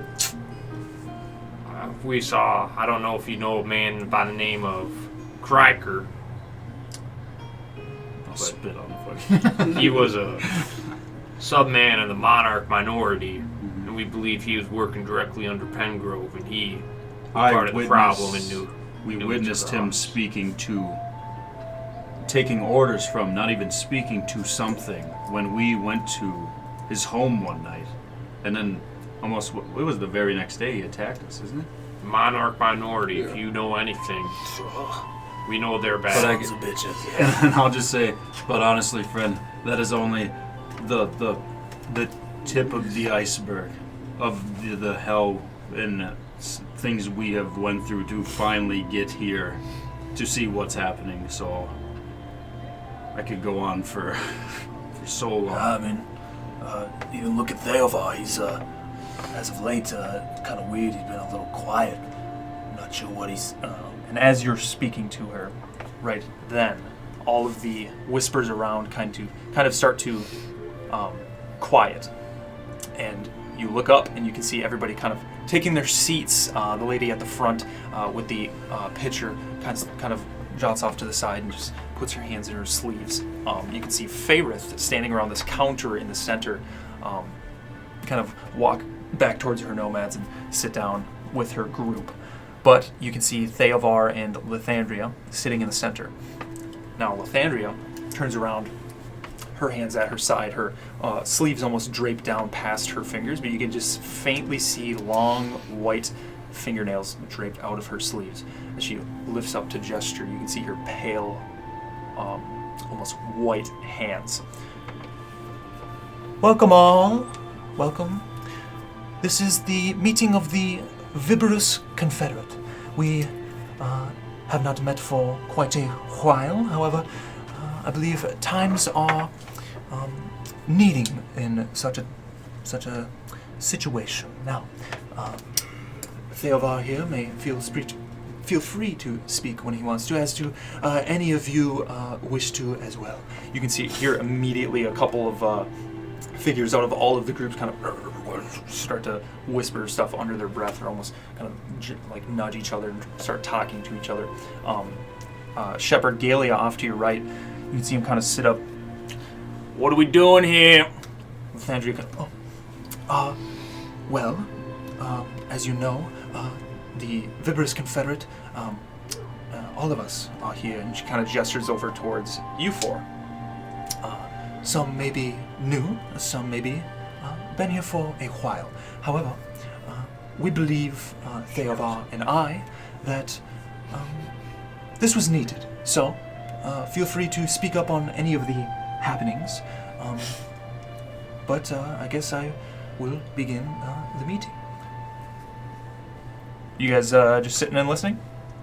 I would like to sit and listen to see if anybody else can relate to any experiences before just our party starts rattling off that we just so happen to see all this crazy shit and nobody's like, it's been real quiet over at the Amber Isles. What the fuck are you talking about? All right. While you guys are just sitting here listening to Lady Lithandria, you can immediately see Fayrith Nordan as she stands up, which now that you're looking at her, her features seem very similar to Lady Lithandria's. You know that she is the daughter of Lady Lithandria. But she pipes up, I'm frustrated with everything going on. I mean, we're not taking action or doing anything. I understand that the Citadel, it's your stance. You raised me, Mother, to sit by and watch these things from a distance, but I myself saw with my own eyes. and she starts to pipe up, and Lady Lithandria kind of just lifts her hands as she kind of hushes and quiets. Well, there is a right time to take action. A lot of you may be wondering, as I know, feels eerily similar to when the defendants started. Which I think most of you would have heard in Callan, and you kind of know. Lady Lithandria was around during the defendants. She is well over 400 years old. Yeah, and Theovar himself, you know Caladan, that Fayrith Nordan is the daughter of Theovar. But as she continues talking, Someone, as we can all agree, wants us defenseless. someone is growing in power behind the scenes and pinning the Empire against itself, waiting for the right time to strike. As I said before, this is eerily similar to when the defendants started. It's very easy to strike at an enemy when they're fighting amongst themselves. You can see Favorith pipe up again. She like struggles to find her words before, and she almost shouts now, and everybody in this place is just quiet listening. But Favorith pipes up. This is why we should strike now, while our enemy is weak. You can see Lady Lithandria almost, it's very uncharacteristic of her to raise her voice, but rather improve her argument. She pipes up, and Where is this enemy, daughter? Tell me who you are fighting. Tell me who we are fighting. The numbers they have, what intentions they have. Do not be so eager to fight. There is a reason not many live to tell the tales of the defenders. Those were more devilish times than you can imagine. you can see Favorith kind of just sit down. Now, I believe there are some questions that need answers, and maybe even questions that we may not have the answers for. But I believe we may start with our group over here. And everybody looks over towards you guys. Yeah, go figure. Who's Thank gonna God like, you're the who's gonna like shepherd here. Have fun wave talking awkwardly, about it. just like Now, please, feel free to rise, come to the center, or just speak as you will. However, any questions that anybody has, they can feel free to pipe up. You can see immediately one of the bulwarks from Stronghold and Petu stands up. We got a shepherd roaming around with 3 folk, and we've only heard word of what they've been doing. We heard they killed a representative of the Coins Council. What are we doing here? We need answers. Details.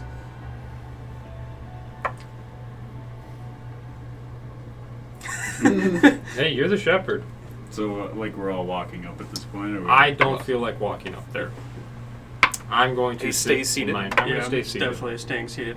Unless Chad the group, stays seated. if the rest of the people get up, I'll follow. Obviously, I'll stay as a group, but I don't see a point to get in front of everybody. Well, I'll just stand up in the midst Stand of all up, this, and I would yeah. say, and I'll just say, is, oh man, I mean, what do I even say? So, okay, if he's stumbling over his words, I am going to stand up because, just to be, like, not being that, because, we're thinking. We were just put on the spot. What Ace would say, he's going to be sarcastic here because he doesn't really like authority.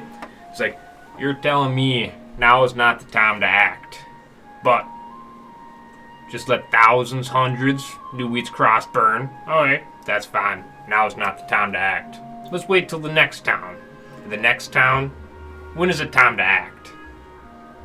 and then I'll like interject and be like, okay, I think this has gone already a little too far out of hand. We came here I'll sit back down. to give you first-hand experience and information of what we experienced just getting to New Wheat's Cross.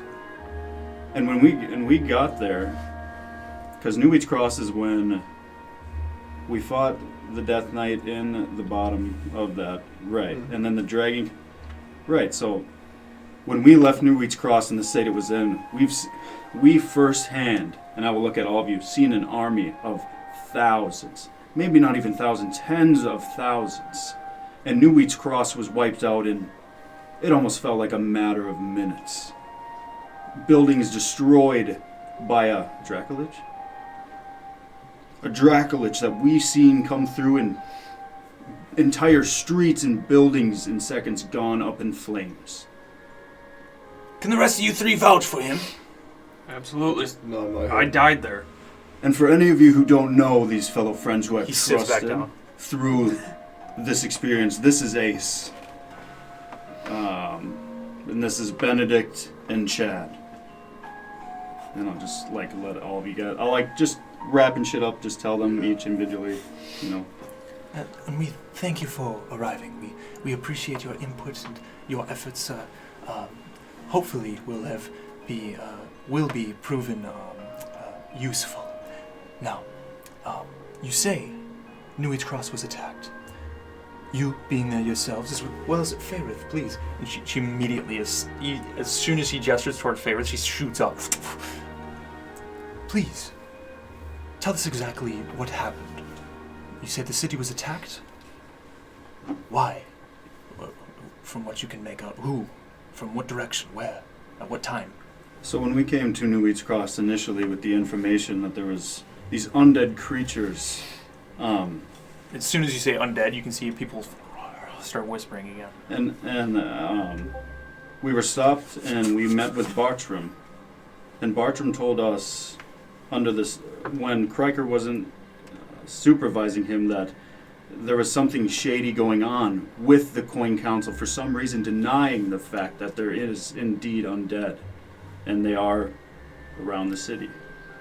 So I think when we went to go investigate Kriker one night, we found him in his room, and he was speaking to, not again speaking, but taking orders from someone or something. And when he caught wind of us knowing, he proceeded to try to kill us because we knew that he was trying to hide this information for some reason, and we don't know why. They were denying it to the end, even though we had the proof and we fought to keep these people safe.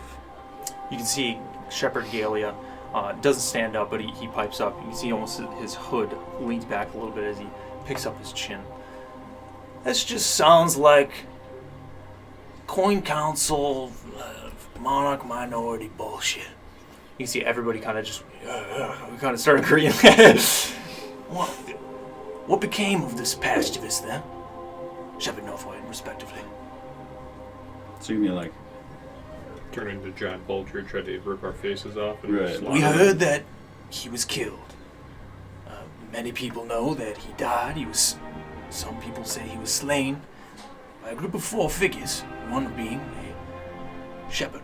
I'm gonna throw Kriker's journal at the floor because I just don't like these guys, and that's enough proof. It almost makes a echo noise throughout the chamber. Some of the dust from the boards kind of kick up. I don't like It's- authority. It slides to a stop in the middle of the room. You can see Lathandria look down towards it. What may this be? Kriker's journey, enough proof there.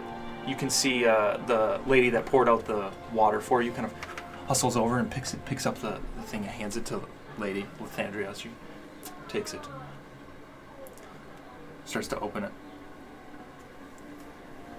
She starts reading. It's kind of quiet. A moment passes. Another passes. And you see Theowar, who has been remaining quiet, standing kind of leaning against this counter. He kind of stands up. You can hear the creak of the counter.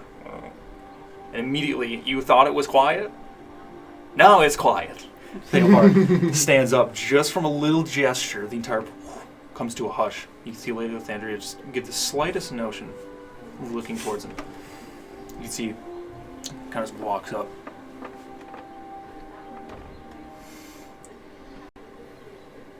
Did he die? Skewered him. he did. In the midst of him attacking us. Did he die as a man, though? I'd say no. You can almost hear and see the breath come out of his leonine nose. He just turns, starts to walk back towards the center counter. You see Lathandria snap the book closed. Well, it seems that this pacifist figure has been taken care of. From what I can see, do you mind if I keep this? Kind of tucks it under her robe. I mean, I've had how long to read it? I haven't even grabbed it. Don't even Might be some good stuff in there. So, you know. You're just like, less weight, dude. But you can see as she tucks this almost notebook away. All right, Just proves everything we say.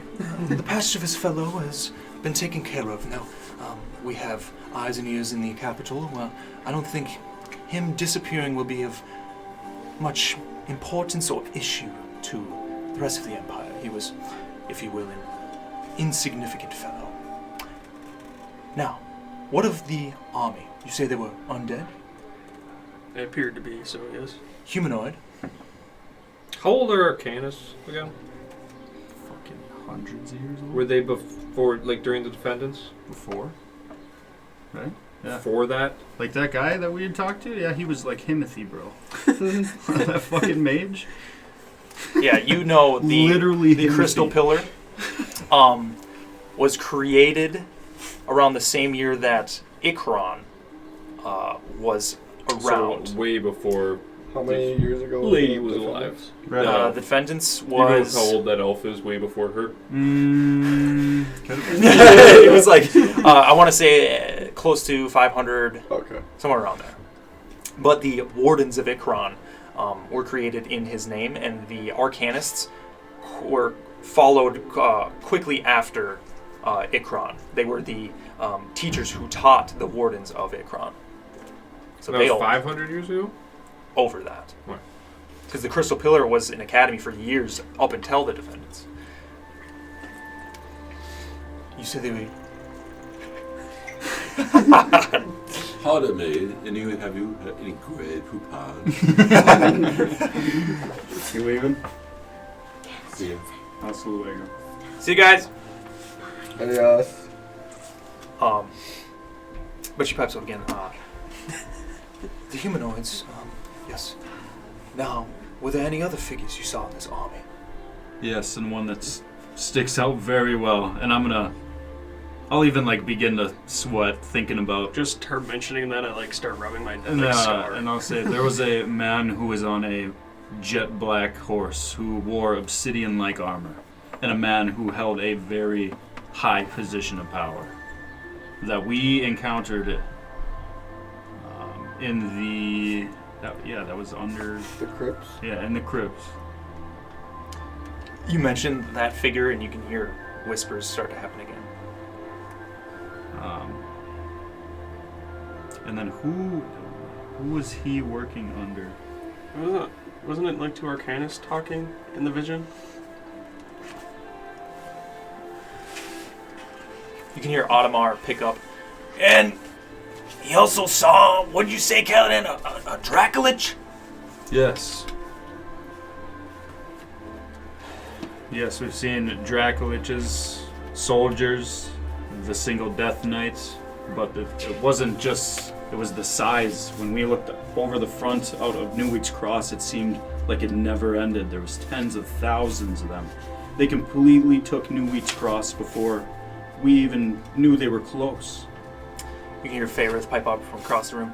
Overnight, mind you, an entire army, overnight, takes in one of a good, I want to say a good city from the east, from the Whispering Meadows. The entire Whispering Meadows, drive down over a fortnight.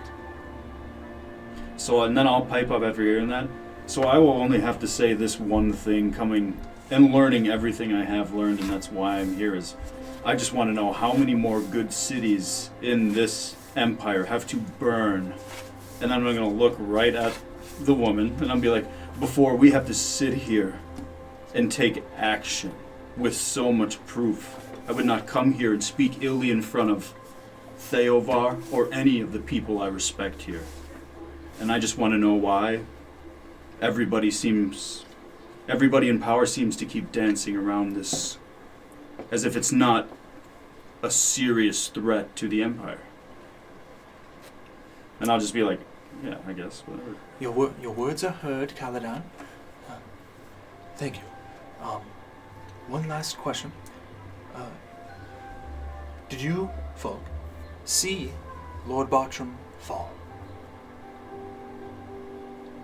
I believe so. We healed him. Last we saw him, we were fighting Kriker. And our wizard here had quick thinking to keep him up. After that, we went our separate ways and the undead attacked that night. That's the last we saw of him standing on his feet before the undead attacked. And I believe that's around the same time we got all of our letters, correct? Like around that time. So then when we got news that the word was starting to spread, we had to keep moving on so we could make it to the meeting here. Or did Barkstrom give us health? He gave us health when we were on our way to fight the Death Knight. Yeah, I think he was. Correct. Yeah, he was So that's what I would say. Like, when we were under attack at New Wheats Cross, Bergstrom rallied the troops as we went down to find this Death Knight, and that's the last we've seen of him. I don't know if I've heard of his health after the battle. I'm going to ask you, Caladan, the necklace that, if you guys remember, Bartram, after using his Inspiring Leader feature and helping you guys you split off on the street, and he took a group down into just a pile of undead in the middle of the city, and he did like a flying knee. But right before that, he handed you a necklace. Mm-hmm. Where is that necklace? It's in the haversack. In the haversack. Okay. Well, Lord Bartram is indeed found, presumed dead. He was a good man, and he was the Lord of New Wheats Cross. Everybody, whoever's whispering, kind of just takes a moment. Yeah, I like bow my head and shake my head. You know. Zal Khan. Zal Khan. Yeah. What was that? Well, this is. I'll tell him out of game. Right. Yeah. So anyway, circling back. And I'm to, asking you in game. So circling back, yeah, whatever. Saying about the Death Knight, the person he was speaking of was a man named, and I'll say it loud, Zal Khan. And I'll stand there. He kind of looks over, and you can see off, almost in a split in the bleachers, if you will. There are a few people with books open and scrolls and different papers who have quills. And can you spell that? It's Zalcon, right? They just continue writing down. This figure is this Zal Khan, this Obsidian Knight you speak of? Did you ask if he was the knight? He said Zal Khan is the power that's going to take over the world. That's No, what I he know it says. wasn't the Death Knight in per se. The Death Knight only spoke of a man named Zal Khan, whose power would consume the Empire. She kind of looks at Theovar. He's just like, kind of looking around almost in thought before she pipes up again. Now, this Death Knight figure, you say you fought him. Did he get away? Did you slay him? Something Or like like that. we got away. Unfortunately, we were absolutely no match for whatever power that this person had. And I would as I'm saying that, no eye contact. I'm gonna just look completely defeated. My faith nor the strengths given to me by my friends even stood a match to whatever scourge this was and we from encountered. What in game has happened? I hate authority and I don't like these guys, but from talking to Kaladin and coming here, these guys are. Do I feel these guys are to be trusted? Give me an insight check. And then again, I'll be I'll sit there again. I don't care whose eyes are on me. It kills me, man. You know, 21. Completely defeated. 21. These people are hard to read, especially Lady Lathandria and Lord Theovar. Their demeanor and their years of age, and they just emanate wisdom as they're standing in the center of this room, even with all these eyes upon them. It's hard to pick apart what they're thinking or what Then they're... from what I've gotten off of my conversation with Kaladin, has Kaladin given me the thought I should trust the people here? That's up to you. But as all of you are sitting here and Kaladin brings and talks about that fact, Theovar kind of picks up and... Shepherd. Do you look at him? Of course. And I'm fucking. Shepherd, you say he tested your faith? Many times, this Death Knight tried to pry my faith from me. He just kind of looks off, giving a look where if you emanate that feeling, it's almost like a fraction of that feeling you just gave to him, just knowing that that happened to you. But as you're kind of sitting here in a little bit of a lull, you can hear the scripts stop, and they look up. Favorith again picks up. I'm sorry, Mother, but we must press. What are we gonna do here? Immediately you can see somebody from the bulwark, somebody from the nomads, somebody from the shepherds. They each stand up. They start pointing at each other. What of the blockade in the Iron Wastes? The citizens are left vulnerable, defenseless. Another person from the nomads picks up. Since when did we abandon agency for comfort? The bloody coined council is corrupted. You can hear people start standing up and picking up and pointing at each other. Almost at some point, some people start nudging each other. Right then, you hear Theovar. Enough! Not even very loud, but everybody, This guy's a badass. This man literally like fucking breaks people. Like, Enough! everybody comes down to a level lull. 25 and level 20 game. yeah, he's like Overlord, dude. Plus fucking magic resistance, plus attack power. Undecided. That is what I am. I'm not myself or my old self anymore. Rather than crushing my opposition, I'd like to keep my reasons a little bit unknown. However, Lady Lithandria does speak wisdom. We must strike when the time is right. If we are too quick at hand, trying to apply pressure when the iron is hot, we may fault and miss our blow. That being said, He kind of gestures towards everyone.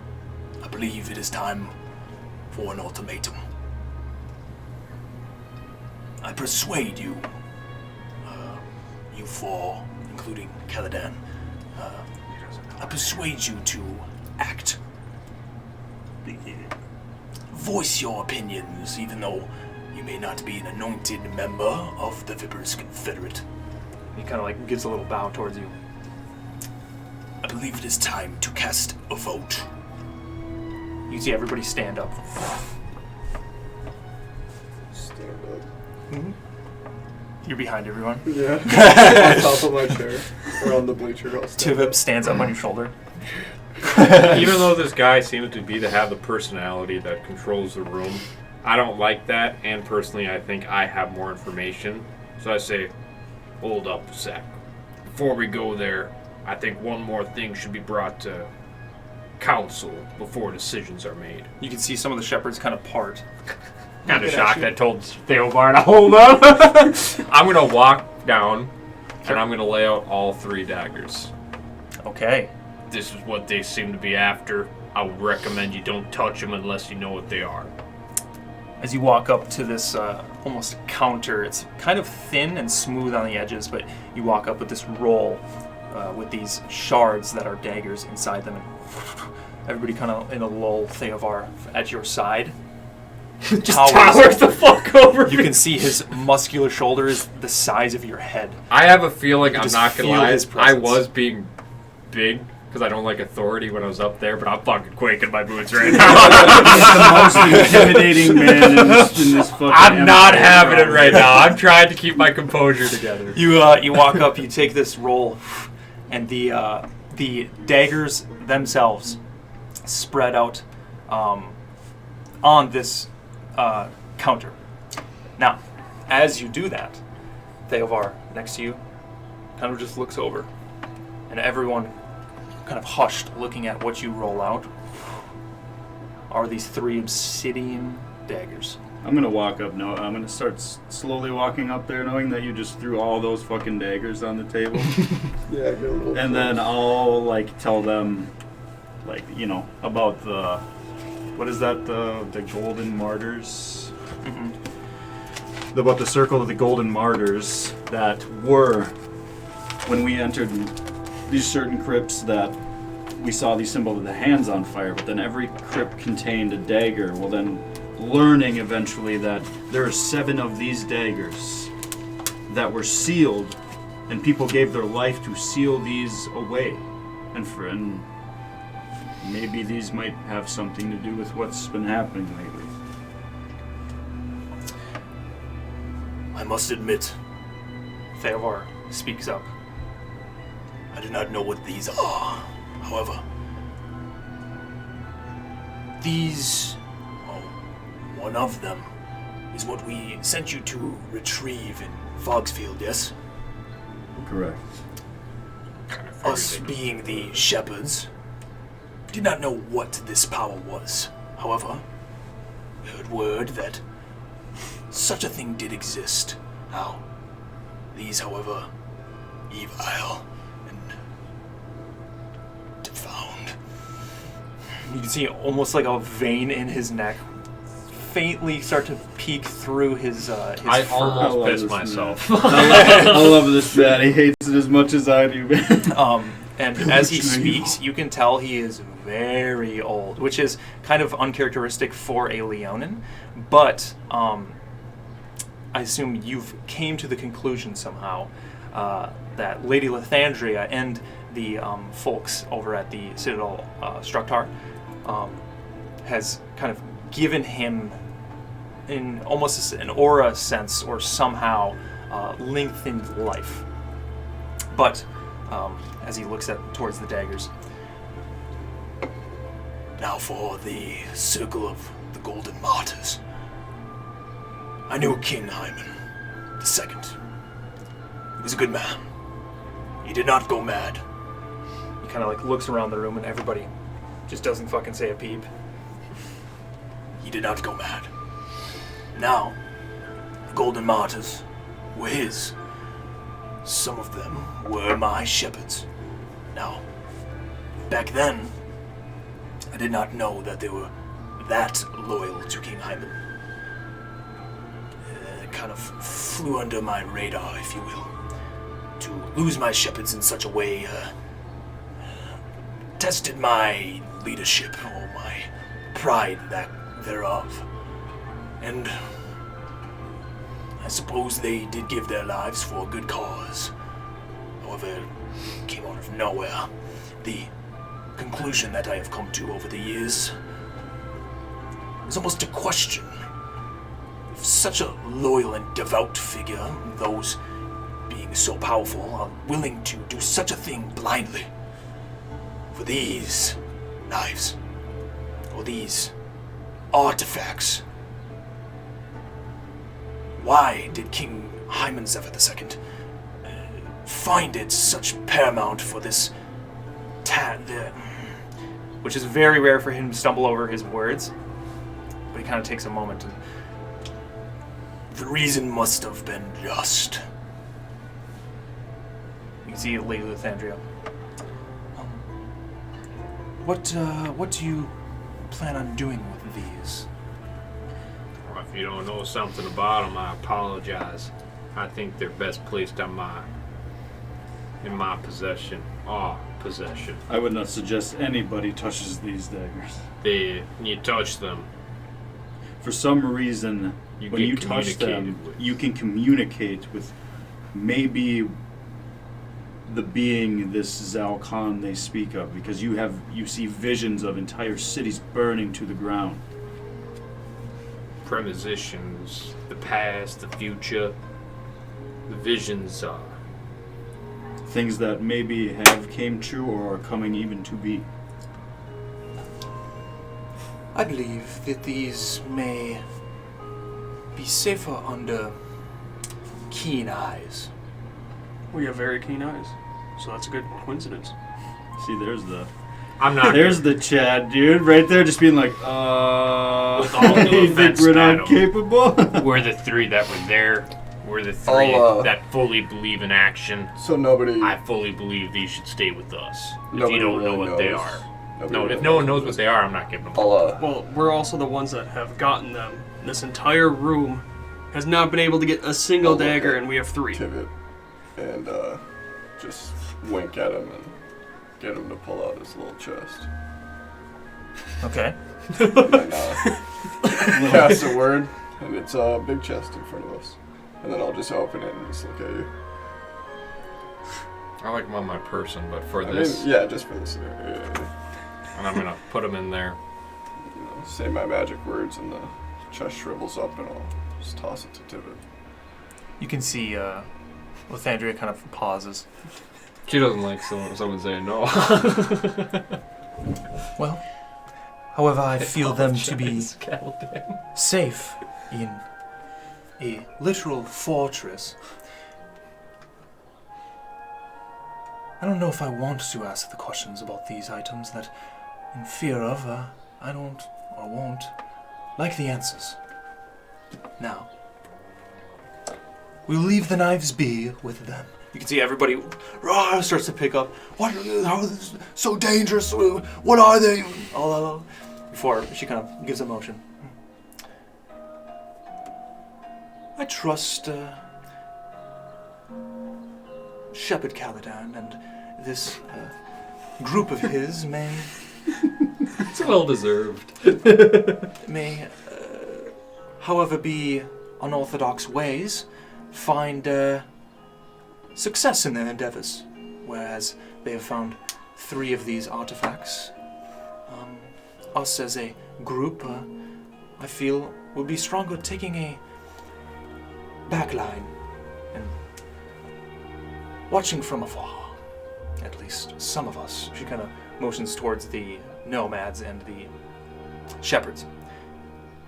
Now, I believe we will cast a vote. Those in favor of taking action, and whatever those actions may be, we will expend some or all of our forces. We will find what is necessary, what we may need to do. On the contrary, the other vote will be cast to do as we are doing now, rather, as I said, is sitting from afar and watching from a backline. Maybe waiting to see how some things unfold, and before long, then decide to take action. You can see everybody still standing. They all start to take out their little not pamphlets, but pieces of paper. And you 4 off to, or actually, you guys walked up. The lady that handed you the water walks up and takes 4 of them, and hands them to each of you. Now, please write your vote on your paper and throw it into the circlet here. Take your time. And she kind of. I don't take my time. I literally write action. Yeah. Her and Theovar kind of walk off to the side. In this counter that is this somewhat of a semicircle, you can see Ace quickly scribble something on there and drop it, and as it goes through, turns to ash. I'll put Tibbet in there. And slowly you can see other figures around start making their way down, and almost lines start forming, and they throw their all these papers start going into this circle before returning to their seats. What are you 3 doing? Alright. Is there like options on this, or are we just writing down what we think? Seek action. I mean, you can write what you want, but she kind of explained the 2 ways to That's what I'm saying. Like, is it like Action or checkboxes let type thousands situation? No. Oh, okay. The ballot that says action or let thousands die. Yeah, obviously. And the thousands die is gonna win. I just got a sneaking suspicion. Yeah, so I read action. Throw it in. What'd you do? I wrote seek action. Action up, yeah. You guys throw yours in. Everybody returns to their seats. Do you guys return to your seats? I'm getting ready to walk out. I'm sorry. I really don't like authority, and I hate fucking idiots that get nothing done. That's 100%. I'm sticking my around with character traits. Kaladin. I'm kind of letting him take the. I mean, But I'll we'll stick give 'em- around, but I'll like be I'm standing. I'm listening here per and se. you I think haven't about- left, but I'm ready to leave.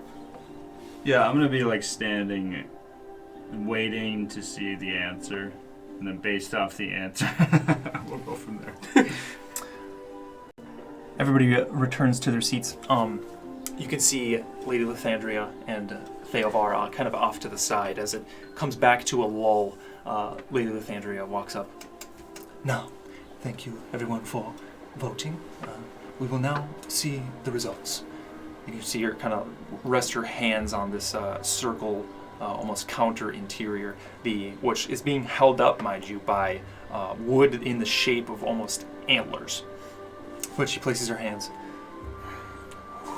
kind of casts a spell, and you can see an illusion almost in the air of script. Now you can't see it, but it's almost letters that form themselves in the air. And she reads it. And it wisps away almost like a mist. Everybody kind of leans forward a little bit before. The vote has been cast. We will remain as so I leave. and wait. You see Ace start to walk up. I'm not quiet. I leave. I'll stand there and hang my head with the answer, like very distraught. And as she announces Do I see anything shiny on the way out? you can see, other than what's on people's person, the platter and the pitcher that almost looks like a silverish metal. I don't give a shit. No, I'm good. But as she announces, We will wait and decide later what our course of action will be. however, for now, and you can hear everybody start talking and piping up again. And as they do that, you can see Theobar kind of just walks through the middle and walks past to almost follow Ace as he kind of gestures towards you, Caladan, to follow. The other shepherds around you kind of just bickering to each other. Everybody kind of now is just like talking after this vote is cast. Can I do an insight check to see if she just made up the answer since she's the only one that could see it? Do we know if she's of the new faith? 8. Hard to tell. I mean, from what you saw for the words that were in the air, and she was reading them, it looks like she could have been reading word for word what was shown, but has more to do with like a little too small for you to see what they were. Okay. What do you mean? I thought, so you know a Theobar very well, but not very Theobar much. the Breaker is like the leader of Stronghold and Fatu, and then she The Citadel is Structar? the Lord of Citadel Structar. Oh fuck! I didn't even think of that. My character wouldn't have put that together. So though. that's why they're like two separate groups. So Yeah, she's what I was probably a asking narc. is, is she more leaning toward? Is Citadel Structar leaning She's a more narc. towards New Faith? And that's kind of why they're split. They're both castles are Old Faith, but Stronghold and Petu is more very heavily like ready to take action. We need armies. The Empire needs armies. And Citadel Structar is more of a force that kind of keeps the balance in between that and satisfying the capital. But everybody does respect them and their decisions because they are very wise, most of them being elves. So the average lifespan of somebody in Citadel Structar is much more than that of Stronghold and Petu. Right. But you can see a couple of the nomads get up and almost begin to walk out, and the whole entire place kind of gets back into their cliques a little bit. I'm gone. Is she a paladin? Would I be able to tell? I mean, Not really. no, it doesn't look like Okay. one, no. Do you want to follow Theobar? Yeah. Yeah, I'll follow Theobar. Ace, you walk back out, and you can see many of them are piling now out onto the almost deck or dock around. Yeah, a terrace around the building itself. As soon as I get outside, I'm going to a spot I see where I think I can see who's coming out, but I don't want to be seen. I'm in my head right now. I fucking hate authority. This is what happens every time with people of authority. They do jack shit and let the common people die. Yeah, you walk around right out the outside. There's almost a little alcove where there's a bench that goes around and almost like a little fountain, but there's no water in it. But you can find a seat there. Theovar, as you follow him, you can see him walk towards the steps before kind of goes to start to take down the steps, like kind of slowly. And you can see his figure is almost like thin before it rises up to like almost his shoulder blades and his rib cage, and he's just a hulking man as he his form comes down these steps. He kind of rounds the corner, and you barely see his shoulder. He doesn't like notice you're there or go to the alcove. He kind of just waits around the corner for Caladan, but you can like see his back, and they're maybe 5 feet from you. Do you guys follow Caladan? Yep. Yeah. Following suit, you arrive looking at Theovar now up close. He reaches out a hand. Good to see you. Theobar, it feels like it's been forever since I've last seen you. It's good to see you as well. You were talking about how your faith was tested. You, I believe I heard mention that you died. Correct. You fell. Yes, when this Death Knight attacked me, he held me inside of a magical field, or whatever the fuck you wanted to call that. And he told me that if I was to give him his faith, he would give me power of beyond my understanding. And saving my faith resulted in my friend dying because I refused to give it up because it's the only thing that's given me purpose in this life. So I had a moral conflict between heart and faith that yes, he tested my faith more than I ever realized, and ever since that fight I've just seemed very powerless. And I like kind of hang my head talking to Theovar. Sounds to me like you need to visit with the sisters. If you so choose, maybe I can have Thala travel and find you wherever you may be, and she may be able to help you in some way. Rekindle your faith with Tyr. Now, some of you may be disappointed with the result. He kind of like goes to look for Ace as he turns. You can almost see his face turn. Yeah, face turn. He's about to see you around the corner. Do you want to like hide at all? Yeah, he ain't seeing me. I don't want him to. Okay. I don't feel like Yeah. talking to this fuck. Yeah, he kind of turns, and as he like almost looks and in his peripheral can see the alcove, you kind of just shrink into the shadows. Your other friend left early. I must say, I'm a bit frustrated. Some may think the Citadel is yet again keeping us on a leash. Well, your efforts may persist more and aid us where maybe a vote and government may lack. Now, your efforts, your skills, as I said, can be proven useful. I am want to persuade you to take action. 3 of you are not part of the Vipers Confederate, so therefore the vote isn't directly to you. Now, Caladan, you are a shepherd, yet the shepherds do as I want, and the shepherds do as they want. That is how it has always been. You four, what do you wish to do now? Take action. Whatever needs to be done to stop I it. look up. Yeah, the next thing I was going to follow up is going to be, respectfully, Theovar, after I walked out of that room, regardless of the outcome, I don't think there is a single person in that room who could have made me stop wanting to rid the scourge of this empire. And I'll get heated thinking about it too, you know. That is what I like to hear. The fire never dies. Well, you have the passion. Now let me steer you in the right direction. The capital. Cut off the head of the snake. Aye?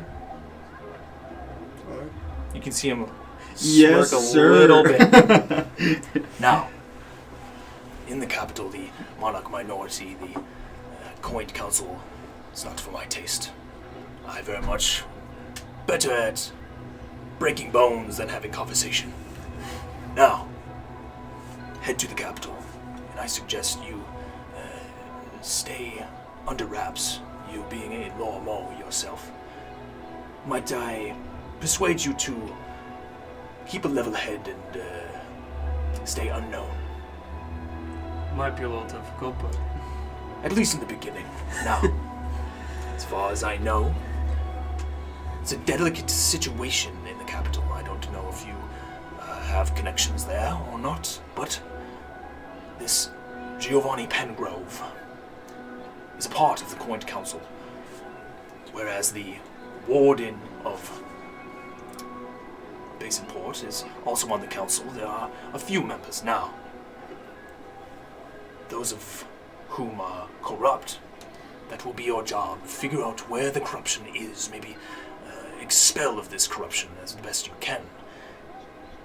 If you free the capital from this civil war from the inside, then maybe the sister castles will have a better fighting chance, as an army is much better at fighting as a united front.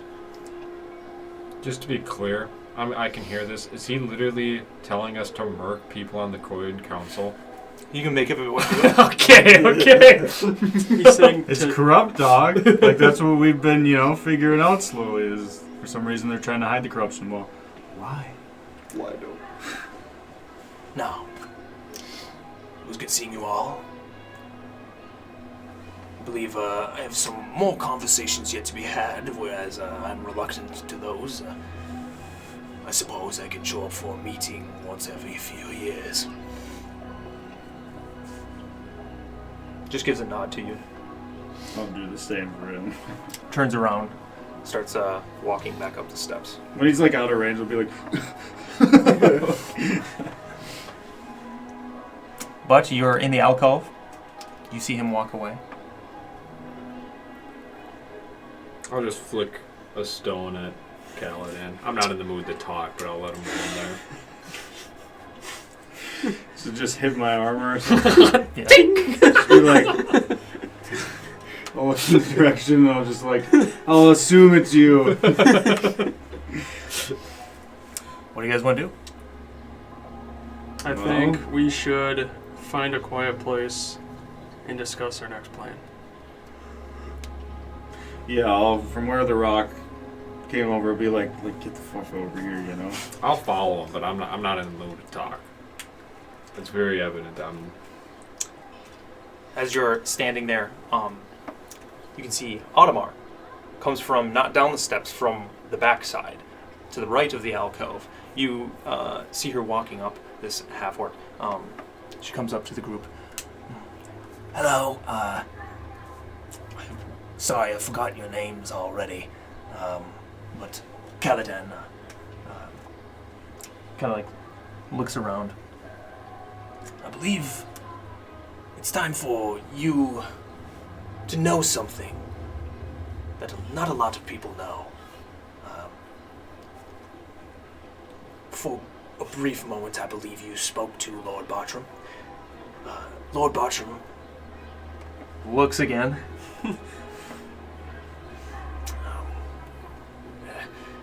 I suppose I can tell all four of you.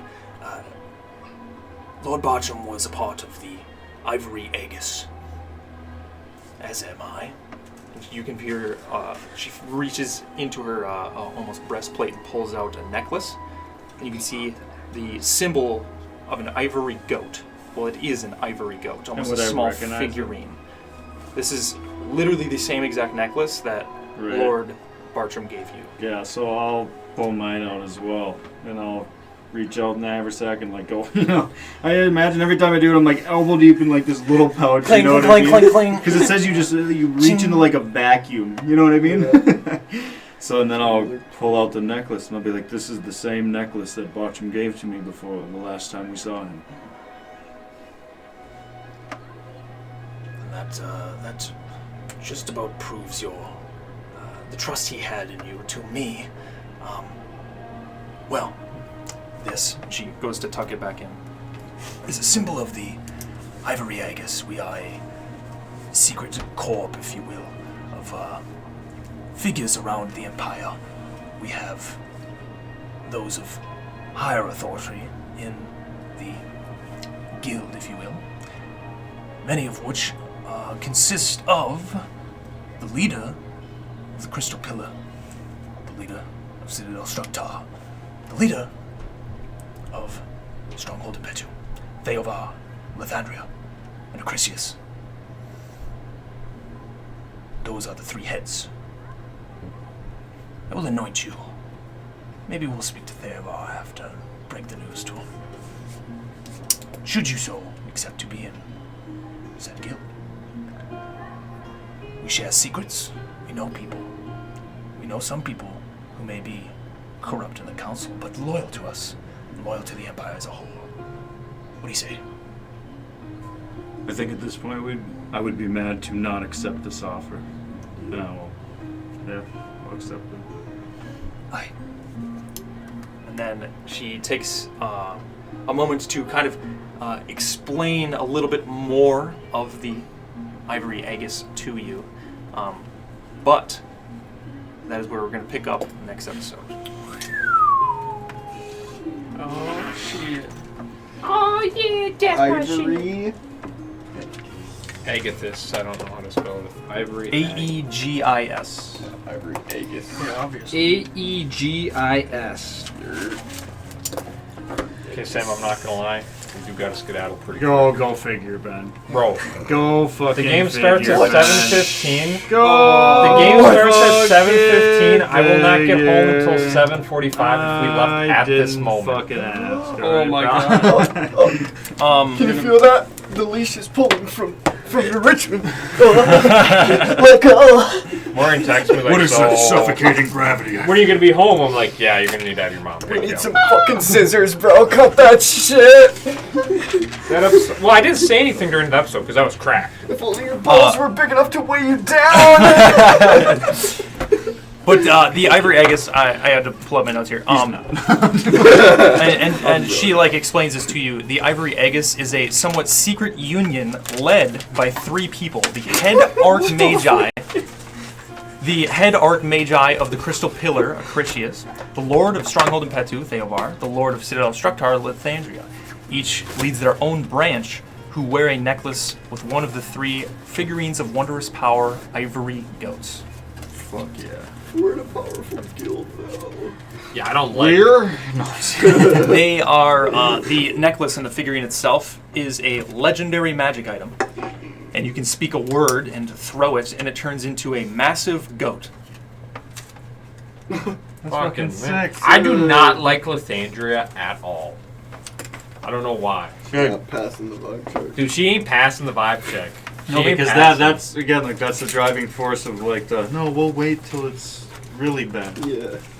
We're like, well, why waste it if it's not really bad? And then half of me knew the breaker, shit like this is gonna happen, like you guys bought it. You know, I don't know. But yeah, that is going to be it for episode 11. Thanks so much for watching. Again, be sure to check out our Patreon where you get the behind-the-scenes content and the chit-chat, if you will, after each one of our episodes. Thanks so much for watching. Dude, there's so much gonna be.